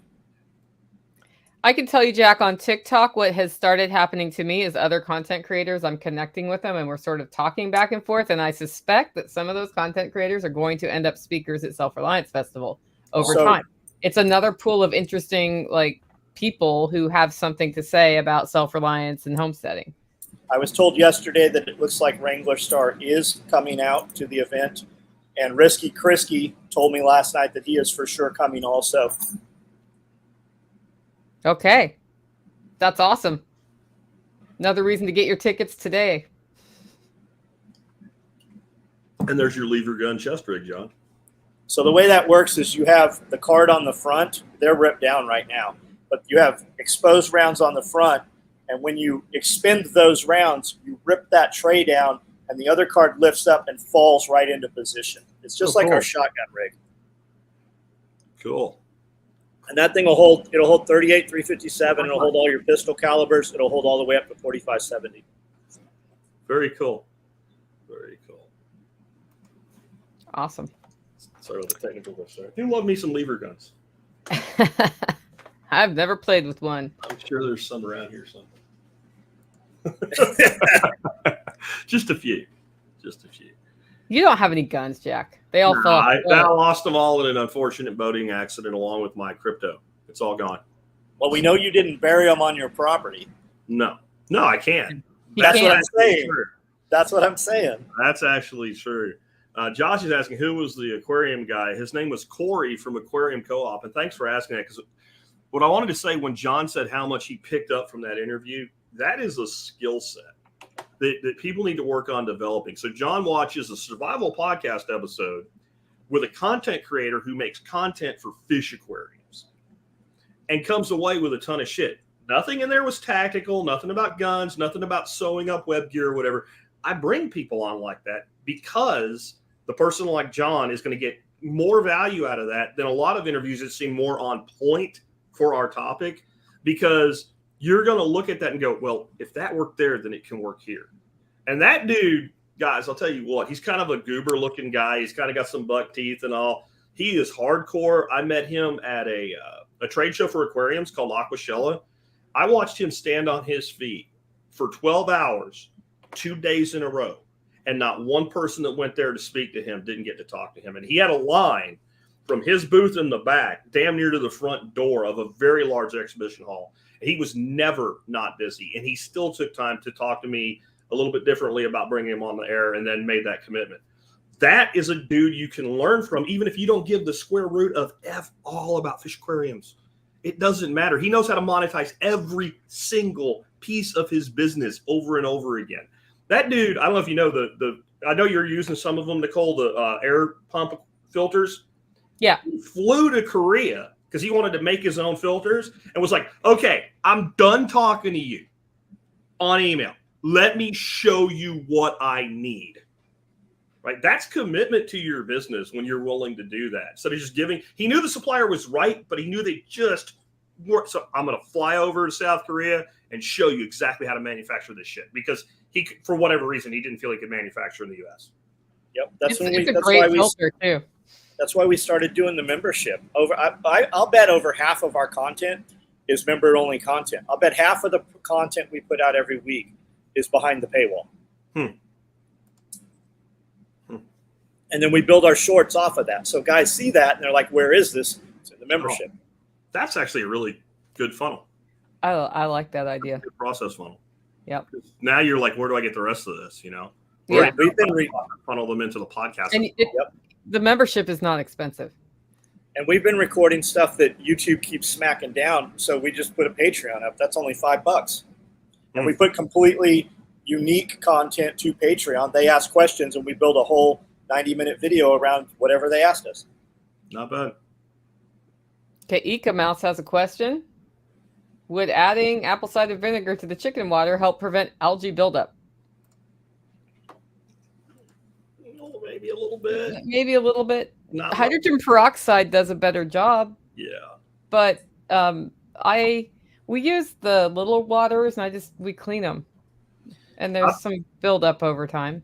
I never used it with water per se to control algae or fungal or anything, but I was getting a significant amount of fungal issue when I was doing the sprouted sunflower seeds for the birds. And what I started using was chamomile. So you can buy a giant bag of chamomile blossoms. And every time I filled up a bucket, the soaking bucket, I was just grabbing a small handful of chamomile and dropping that in there. That worked. That completely knocked it out. Like I had no more fungus building up as the seeds were growing out at all. And then being a marketer, I put on our site that we feed the ducks chamomile infused sprouts. Right. Most of the guys, if you look at perfect. most of the bigger guys doing fodder trays and big fodder systems, they actually use bleach. They just put a cap full of bleach in that thing and it knocks out all the mold. As far as chicken water and algae, my chickens have access to ponds and all kinds of stuff. So while they do have fresh water every day, I'm never worried about algae. We give the dogs super clean. Like if you go up there where the dogs have their big water troughs, there's algae in them. My dogs eat poop.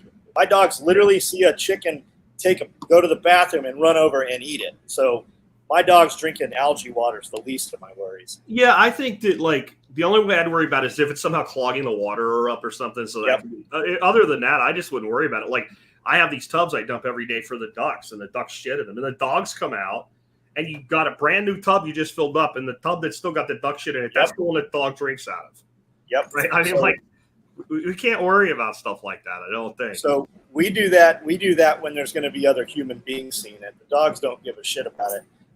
I still use rabbit water bottles that I fill from the top. I just walk by with a hose and fill them.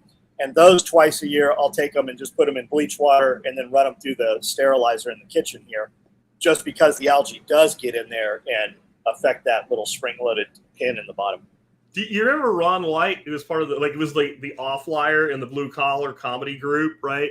And he was talking one time, one of his bits, he was like, I went down to the PetSmart and they're like, this is a dog water purifying machine. He's like, what the hell do I need that? He ate one of his own turds yesterday. Yep. Yep. Or that might have been Larry the Cable. It was one of those guys, Larry the Cable Guy, maybe, or whatever. When people are like, do I about feeding dogs raw meat? They're like, I cook it. I'm like, if your dog got out, the first thing it would do is go find a dead animal and eat the ass end out of it, and then roll around on it. Yeah, I mean, I've seen our LGDs sit with their mouths under the butts of sheep. Yep. While it's falling out, and you're like, oh yeah, don't lick me, do not lick me. Yeah, I mean, Jeff Lawton had a video out one time, and it was like the cattle were shitting, and the Muscovy ducks were just coming behind, their beaks just raking through it for whatever they could. Well, that's why on the rotational grazing stuff, that's why they run chickens behind the cows, because at days 3 to 5, that cow patty is going to have the fly hatch, and that's what the chickens are down there eating. We need to do a shirt that says everything's poop. Like, because on a farm, if you have anything on your hands, there is always poop in it. Poop, yeah. It's not going to be a gunfight or zombies that kill me. It's going to be the little hangnail that gets an infection during the apocalypse. Yeah. This is somebody else. I use chicken guzzlers in a completely sealed from sunlight watering system and have no algae problems. Yeah, if the sun doesn't hit the water, it does not grow the algae. Also a good point. Yeah, I'm not worried about it. I've got like even 1,500-gallon clear tanks, like opaque tanks with the algae in them. I don't care. If I have to drink it, we'll filter it. We'll run it through a Berkey if I ever need it. The animals, they don't care. There's a book series by a dude named Piers Anthony, and this is one of these guys who like churns out a novel a week. He's got like 1,000 of them. But the one series called the Odysseus series it started out with a book called Isle of Women.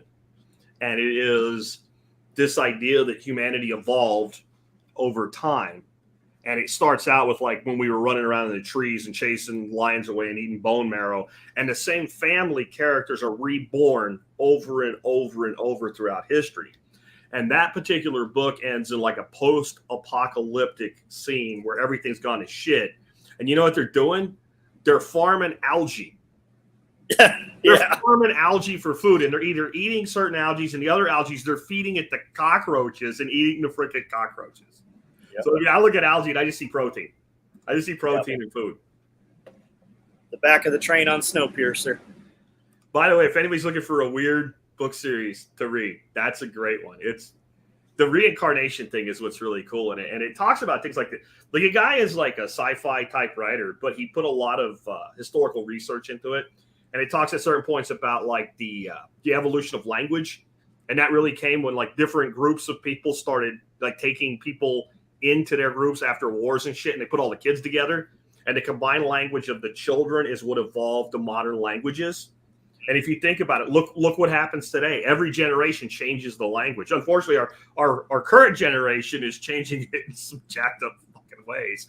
But that's what happens. That's what happens with Google's AI and their robot thing. They evolve their language to where we lose control of it. That's why they always unplug it. Huh. Back to AI. I actually have an AI question here since we went back that direction. And it is there any software to protect your own name and image from AI stealing it from you? No. No, and in fact, I've been AI'd because one of John's dudes made a video with my voice on it, and I'm like, I do not remember saying these words. Is that AI? He's like, yeah, that's AI you, and it sounded a lot like me. Yeah, you will notice you, and I'll notice me, but I might not if I just see you. Other than I know you didn't say something, that was made, but most people won't recognize that it was AI. Yeah, and there probably will be software tools that will analyze and do a really good job at picking out the AI thing, but there's no way to prevent it. Think about what you're saying. You want a software product that would prevent me from taking a video of you and using it to make something. That's not how computers work. Like, my computer is going to do the thing. And I think one of the big things people don't realize, I focus on the mass market product like ChatGPT and Midjourney and all that because it's accessible to people. The real advances in this are being made by people who are building models for specific things. So like Guy Swan talks about this a lot in his podcast called AI Unchained, where like these groups of people get together, share the resources of their computers, and they're building a much smaller model, but it's focused on one area. In other words, it might not know jack shit about Shakespearean literature, but if it's a group of herpetologists building their own model, it knows every single thing about reptiles and amphibians that's knowable. And it's much faster and less expensive to build these models. And this is what the future is going to be. So if somebody wants to go into the business of making clones of Nicole, John, and Jack, there's no way to stop that at all. Other than if you have a reputation over all the years that we have, people going, that doesn't sound like what they would say. And we're going to have to be more and more alert to this as a potential in the future, not so much as personalities, but as consumers. And don't trust you just because you see it. But then haven't you noticed the other thing, guys, like where now everything's a deep fake? You put out a video of Biden, for instance, saying something completely stupid, and you're like, this is a deep fake. I don't know. A transcript of it's on the whitehouse.gov website, so I don't think so.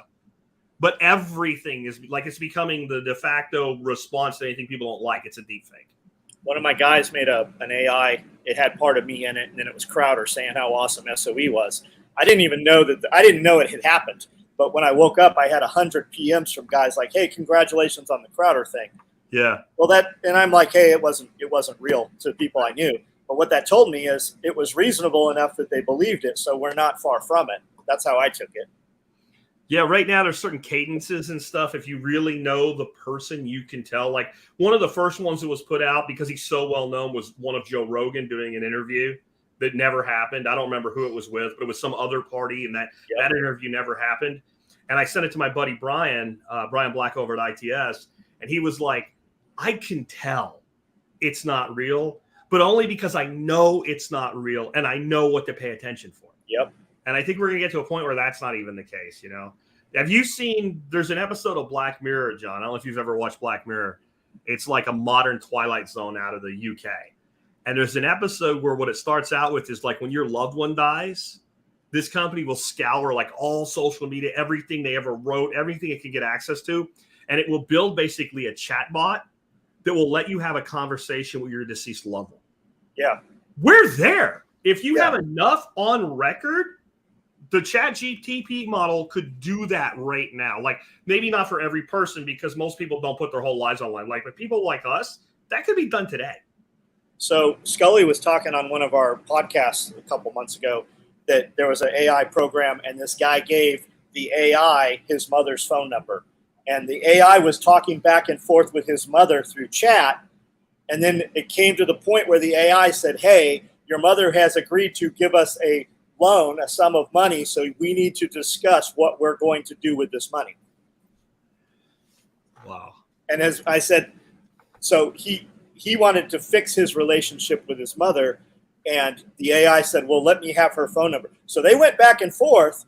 But his mother, when he would see his mother was bringing up conversations that he didn't have, but she thought that they had had.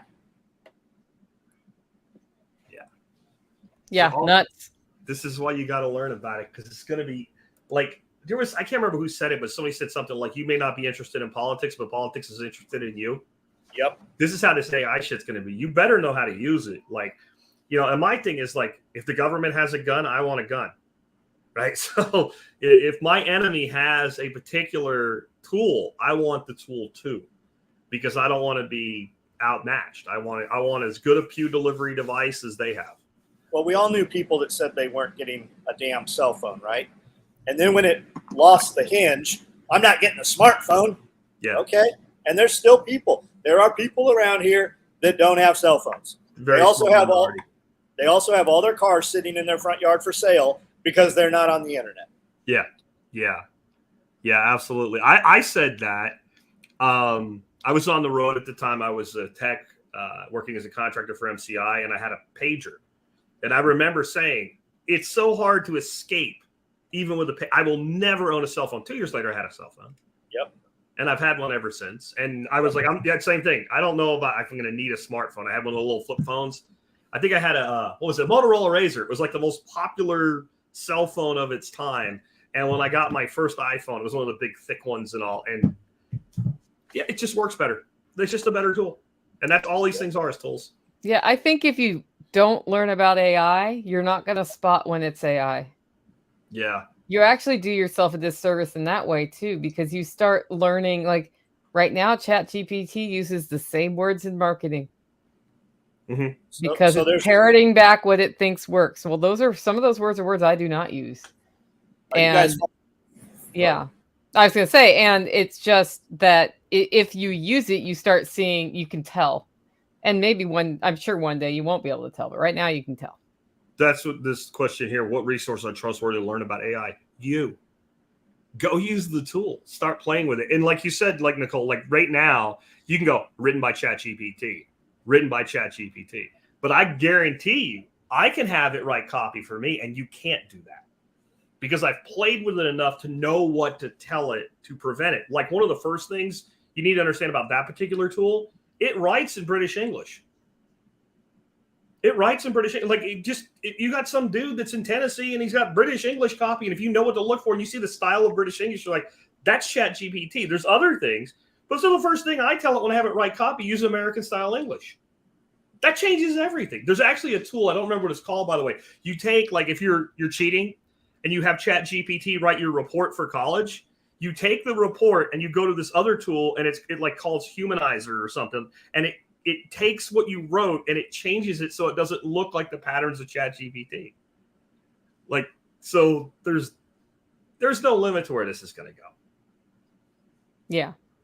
And the way you give the prompts make a big difference. And I saw we had Jake Robinson was in here earlier saying he just spent some money getting 2,000 prompts that other people have written that they've used with ChatGPT. You can learn a lot just from that on how to make it a more useful tool. Because when you first interact with it, you're like, this is crap that it generates. Well, it's generating crap because you're asking it for crap, basically. Garbage in, garbage out, right? Yeah. So, like, I've never bought prompts, but I've watched some videos about them. And then, like, it's like a pattern. Once you see, oh, this is what to do, then you can evolve the prompt. But whenever I'm frustrated with it and I finally get it to do what I want, I take that prompt and I have a text file, just a plain text file with all these prompts in it. And I probably am getting to a point where I do need to organize it a little bit better. But there's probably like 10 that I use all the time. And that way I don't have to retype it. I can cut and paste and drop it in there and then say, this is what I want you to do. Yeah. Yeah, I've got something similar going where it's like, okay, I have to always remember it not to use this specific word that it always uses in every marketing copy it's ever written in its life. Indeed. Starts with a T. And I've never used that word ever in my life. Yeah. Yeah. So, and apparently I'm well known enough that when I said do the voice of Jack Spirko in this copy, it starts out everything with folks. Right. And I have a prompt now that says do not use the word folks. And the other thing I've done is, like, when I have it help me with copy, because it's more like it helps me with copy because I still play with it.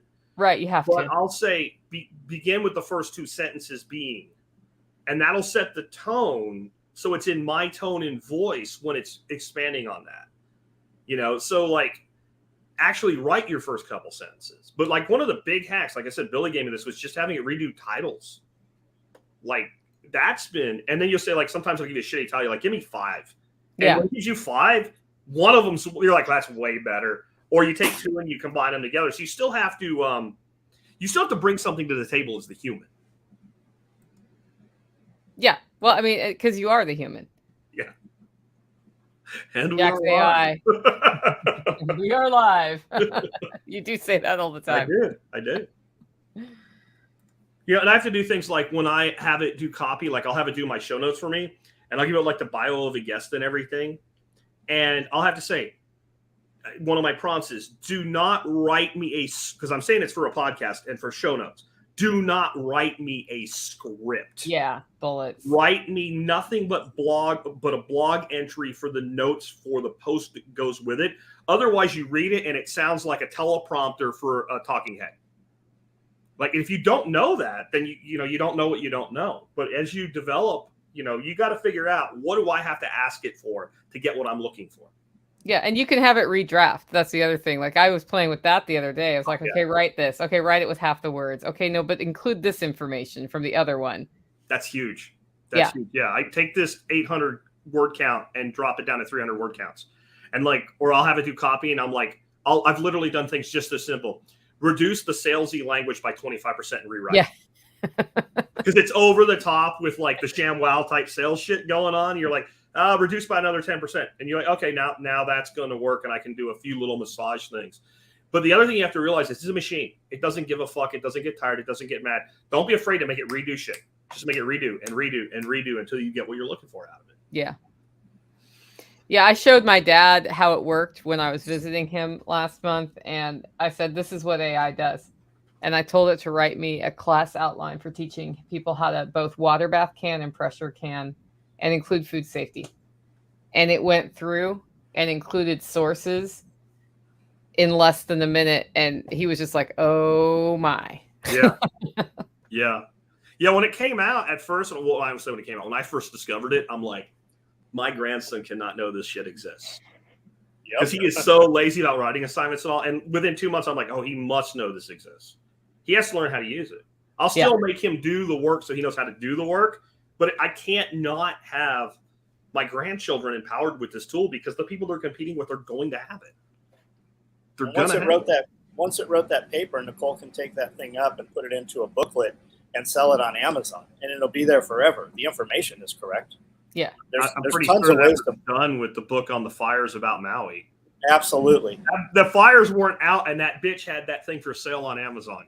Yeah, that guy writes a bunch of bullshit like that. Yeah, Yanasa TV. He thinks he knows who that is. He broke it all down, did a whole video on that. Interesting. Yeah, what I find when I do that, like I ended up using that outline as a template for the class. I was like, well, I'll see if this works. I had to move some things around, but it found some sources I don't usually use. And it also told me to pressure can pickles, which you don't do. So there's always something you're like, why would you do that? But if you already know the topic, it can actually shortcut getting yourself organized for something like that. The other thing you can do with it is you can keep asking and learn as much as you can about a thing, and then say, now that we have done this, take all the information that we've exchanged, make me a 30-question multiple choice quiz. Ask me the questions one at a time, and don't tell me the answer until I give you an answer, and then correct me if I'm wrong. And you can use it to basically test yourself on the information that you just learned, right? And do that without it. Do that without it, because I mean, really, how are you going to pull that off? It would take you more time to write the quiz up for yourself, and you don't know what to ask, right? Then you've set it up so that you know the answer. I found it to be great for prep work like that, and especially once it gives you the answer, then you remember. How many people taking your driving test? You didn't learn from knowing the material; you learned from it giving you the correct answer to what the answer you get. Same with the ham radio test. When you get the wrong answer, it corrects you. The next time you go through, you know the answer. I remember tests I took in high school. I got one answer wrong, but I can tell you, I don't know what the other questions were. But I can tell you the one I got wrong and what the right answer is. Because it sticks in your craw that I got that one wrong. The less you get wrong, the more freaking irritated you are that you got one or two wrong, But then you really know that material. And I think that, again, people will poke holes and say it's not perfect or whatever. What teacher's perfect? What book? Have you ever read a book and went, that's wrong? I mean, books are wrong. The internet's wrong. People are wrong. Shit's wrong sometimes. But I think that's actually beneficial too, because then you realize I really do know this because I picked out that was wrong. And what I think is kind of cool is when you tell it it's wrong and it's like, my apologies. You're right. Whatever. So here's a good one. ChatGPT is just the web search tool that Gulag should have been. I actually think Wolfram should have been ChatGPT. Yeah. Because it was really about like that question answer approach. Well, they're all integrating it now, right? Right. Like Bing, which nobody uses, but still they're there somehow because they're Microsoft, and Google's integrating it. Like I use Brave, and it has a AI-driven summarizer that probably half of all searches come up with a summarizer at the top that's AI-driven. And many times that's all I needed out of this. Yeah. Which means they're not sending traffic to websites. So that's going to be interesting given their monetization model. It is going to be interesting. Okay. When using animal manure, there's an herbicide that is persistent in manure. Grazon kills all disots. So here in my county, farmers who are raising Timothy grass, which is what I seek to feed my sheep, found out this year that what they were spraying on the crops kills ruminants. And so we've had horses die from getting some of the local hay hair, which has put entire farms out of the capacity to provide hay. There is no Grazon in my rabbit manure.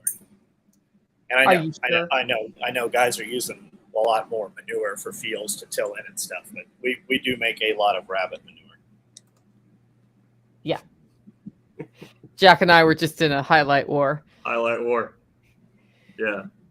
Bing tells me that we need to change the topic. Don't use Bing. That's simple. It's it's the shittiest search engine on the planet. Stop using it.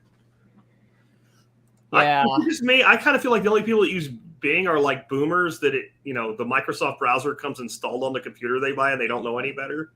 Like, who actually, like, what I'm going to do today? I'm going to go to Bing. Like, I don't know, man. Don't use Bing. It's crap. I didn't know Bing still existed. I thought Microsoft had gotten the message they should just get rid of it. But yeah, I guess I didn't know that. You're funding Bill Gates' bullshit if you're using Bing. Stop doing that. So does anybody know if Burning Man is actually sequestered and locked down? Like, I'm seeing all kinds of crazy shit. I saw a bunch of short videos this morning saying that guys had flown into LAX and they landed them in a terminal at LAX. The whole area was cordoned off, and when they let them out, everything was fenced off and cordoned off. There were no other people other than the people that flew in there. And then I'm seeing stuff saying they're putting fencing up around the whole park, and then I'm seeing that people have actually hiked out 5 miles before the fences got up. I'm seeing all kinds of crazy stuff, but I don't know if any of it's real. There's actual live videos that look to be coming from there, but I don't know what the deal is. People are saying boils, and it sounds like some shit out of the Bible. Well, Food Forest Farms says yes, they are. I don't know. I have not been following the Burning Man thing, but I wouldn't be surprised that Brian is. Horses aren't ruminants. Does it harm horses and ruminants? Yes, it has killed horses and sheep, Jody. You are right. I always call horses ruminants, and I am wrong about that. They are grass eaters, though. Ruminants have 2 stomachs. But, yeah. So, yeah, it's interesting to see that go down, John, a little bit, because I'm finding it hard to find actual information on it. It's just which is just like Hawaii, right? You see a lot of stuff coming out of Hawaii, but all you see is it's like they're just wiping out shit as fast as it comes out on Hawaii. Yeah, that's also interesting. There were a lot of just on the ground testimonials out of Hawaii the first week afterwards, and most of that has stopped. Yeah, look at Hawaii Real Estate YouTube channel. There's a bunch of dudes saying they were in the area. They put their drones up. Something makes their drones force land, and then if they're registered pilots, they're getting feds knocking on their doors, talking to them. They do not want anything flying over that area. They're putting fencing around the area. There's a lot of just bizarre shit going on. So Brian says Burning Man is just a logistics issue with a flood. Got it. I think that's right. I don't know any of this going on, but I know they did flood, like dudes were like in this dry lake bed out there. They build all this shit. And they're all alkaline. Because they're alkaline. So everything that touches their skin, they're getting burns from the alkaline soil. Now that's the thing. That is one of the most alkaline environments on the planet out there. Yeah. Literally Burning Man in a very different way. My favorite part of that, though, was what John was talking about earlier, where the guys blocked the road and the tribal rangers came in and just T-boned the shit out of their stuff. And they're all screaming, "We're unarmed!" Like they're all badasses right up until you're going to jail. We're non-violent. We're non-violent. Anybody get that? Because the guy, like, you think it's going to matter that you have a video of it? There's 100 videos of it. Nobody gives a shit about your piddly crap. Yeah, there was some drone footage. Like traffic was backed up all the way around the mountain. Yeah. They opened it up. If you're going to jack around, I wouldn't do a tribal police. There's a different mentality there. Okay, what inspired your unique business ideas, and how do you differentiate your company from existing competition in the market? Who wants to take that one? Okay, I'll start with Hollow Roast. I like coffee. I like roasting coffee. It's something I love doing. I love watching people who try my coffee and love my coffee. So what inspired it was that I started doing it for me. I started doing it for other people. I declared very publicly that I was not going to go big with it in front of 80 people at Jack Spirko's house. Words came out of my mouth. I'm like, holy crap, I'm lying to myself. It was like God said, yep, you want to do this. And I was like, yep, I want to do that. And then I went bigger. I guess my differentiation is about getting it to your door as freshly as possible, and how I choose my beans very carefully, because I taste a lot of beans every year. In fact, I just went through the process. New beans are coming in right now. We're going to have Jack's Bourbon Cooled back in stock starting around October 1st. And I try different, because what I learned is year to year, the same beans from the same farms don't necessarily taste as good. And so I started testing them and choosing the ones that I liked best. That's how I differentiate myself. But the craft coffee market is so huge. I haven't found like I have to really dial in the differentiation to be successful. There are so many craft roasters out there, including one in the chat right now, Food Forest Farms. We make great products. People buy from both of us because they want variety. And when you get a really high quality coffee and you taste the difference between that and what you've been buying at the grocery store, you know why you stay with me. What about you, Jack? I got tired of working in corporate America. I was the COO of a company that had 1,250 contractors deployed at any time around the world, and I hated it. I was a member of a holding company. We also had a company that did AI, all the way back then, AI-driven algorithms for predictive engineering for cellular networks and stuff like that. I had a respectable business, and I hated it. And I hated a lot of things. And I started venting on a little recorder in my car to learn how to do podcasts for a client of another company we also owned. It was a financial advisor that wanted a podcast, and my web guy didn't know how to do a podcast. And when I got home, I didn't want to punch a hole in the wall anymore. So I decided to build it into a business. It really is that simple. Now, as far as the differentiator, that's me.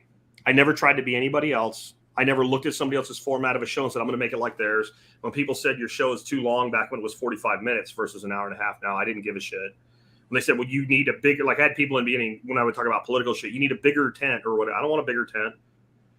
So my whole thing was to build an extremely tolerant of my assholeness audience who, if somebody said, you know, Jack Spirko said, they would go, sounds like Jack. So even before there was cancel mafia, as Nicole calls it, or cancel culture, as most people do, I made myself cancel proof. That's my biggest differentiator. Like, no matter what you say about me, it won't matter to my people because they know me. I was talking to a potential sponsor, and they said, you know, why do you think this will work for us? I'm like, because I have sponsors for more than 10 years.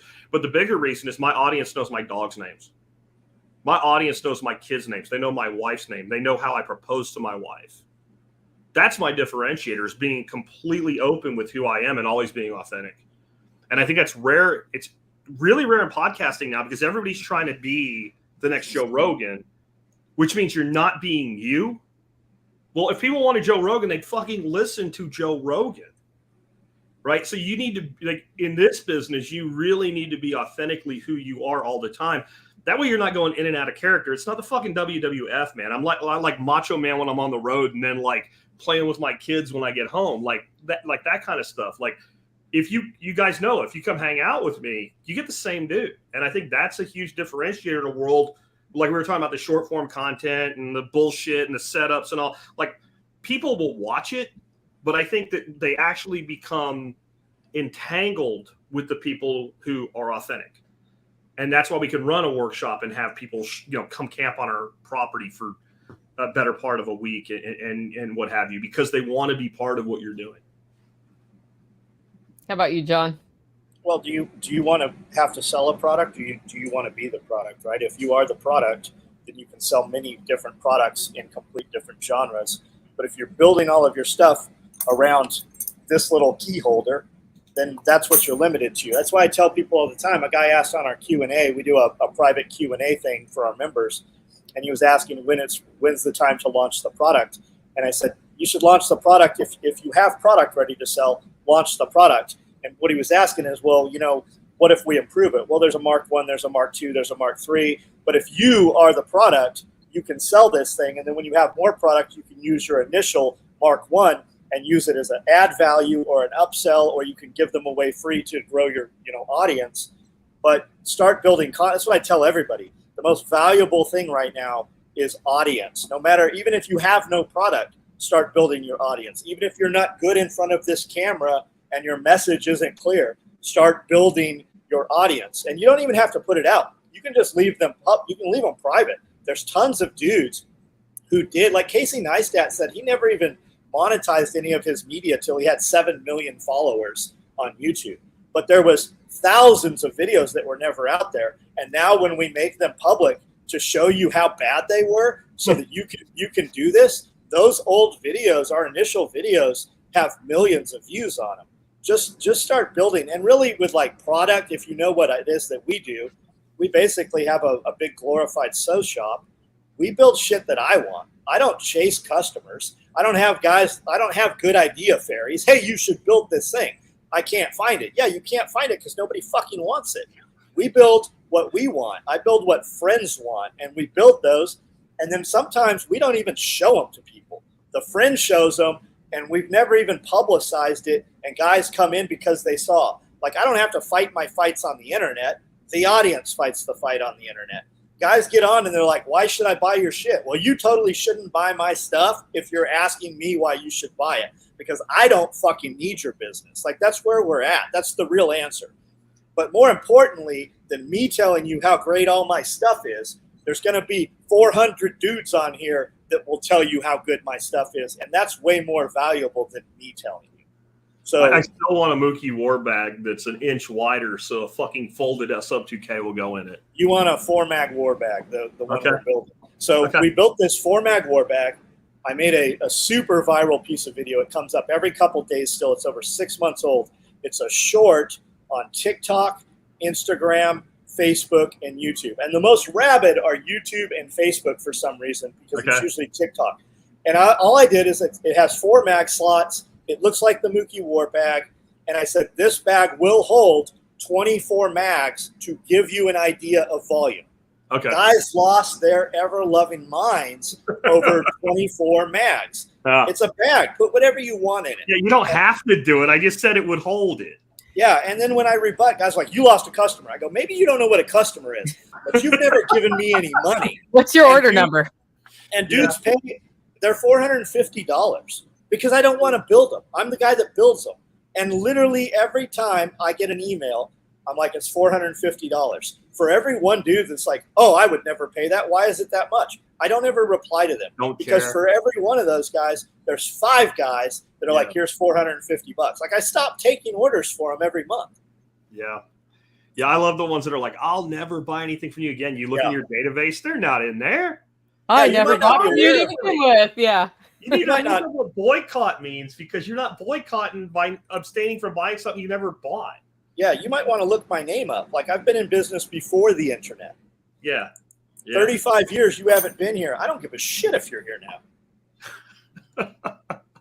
Yeah.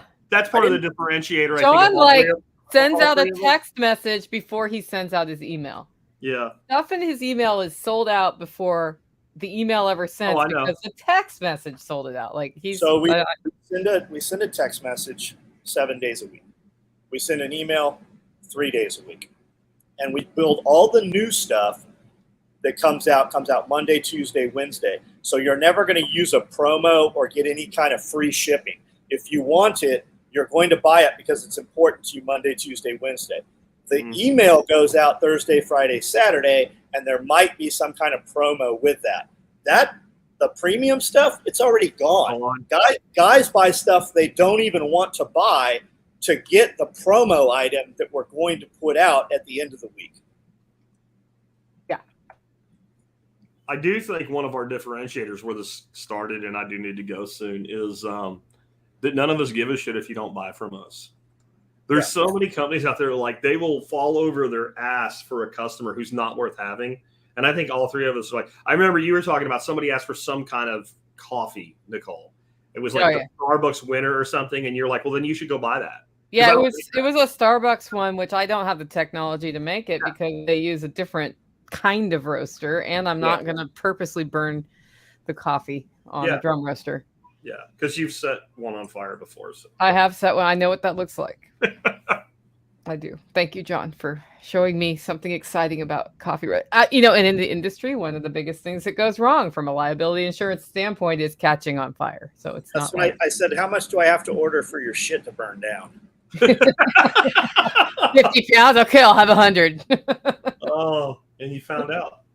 No, I said, how much can you do? And she said 60 pounds. And I said, then I want 120. Yeah. All right. He did. And I did. I roasted my butt off that week, 2 pounds at a time. Do not miss the 2 pounds at a time roaster. Very happy with the new roaster. Okay. Well, it sounds like Jack needs to motor so that he can do his next thing. So let's go once around the horn and we'll wrap for today. Let's start with you, John. SOEtacticalgear.com is the website. We do a new shirt every week. We build gear every week. Instagram, Facebook, TikTok, locals. I'm everywhere. I do a live video every night at 9 o'clock on YouTube here. Jump on. We'll talk about literally anything you want to talk about. And then I've got 4,000 some videos that are actually real videos also on YouTube. So if you haven't had enough of my voice yet, there's years worth of it there for you. All right. Jack. I am Jack Spirko, host of the survivalpodcast.com, available at tspc.co if you don't want to type that many letters in. Today's episode will be 3368, Nature's Homestead, Hunt, Fish, and Forage, and we'll be talking about that as an alternative to homesteading. If you don't want a big garden, you don't want animals to take care of, and you want to be able to take a vacation, maybe you can take a different approach. That's just one of thousands of topics we've covered over the years. Again, episode 3368. If there's anything in self-sufficiency, self-reliance, independence, and liberty that you're interested in, just use our search box. We've probably covered it before. All right. And I'm Nicole Sauce from the Living Free in Tennessee podcast. Go to livingfreeintennessee.com to check that out. But really, I think you need to look at your schedule in October 14th and 15th. Head out to SOE and meet us all in person. We just found out Regular Star is coming, so that's pretty cool. I don't know if he'll speak, but I guess we'll find out that, because if he's willing to come up and say some stuff, I bet y'all would like to hear it. We've got John Willis speaking. We've got Jack Spirko speaking. Joel Salatin's going to be there. It's going to be a great time, and you don't want to miss it. It's how you build your community. It's how you build your underground network. And it's how we develop strength to get through weird times. It's having those real relationships with real people. Tickets are at selfreliancefestival.com. Homestead Medical just put it up. If you want to learn how to do advanced wound care, he's doing a 4-hour workshop on Sunday to show you how to keep people alive. And you can add that on. I think it's going to be a really great one. He really helped me when I was keeping a wound from getting infected earlier this year on Tactical's head. Anyway, check that all out. And don't forget to get your coffee at hollowroast.com. We will see you next week.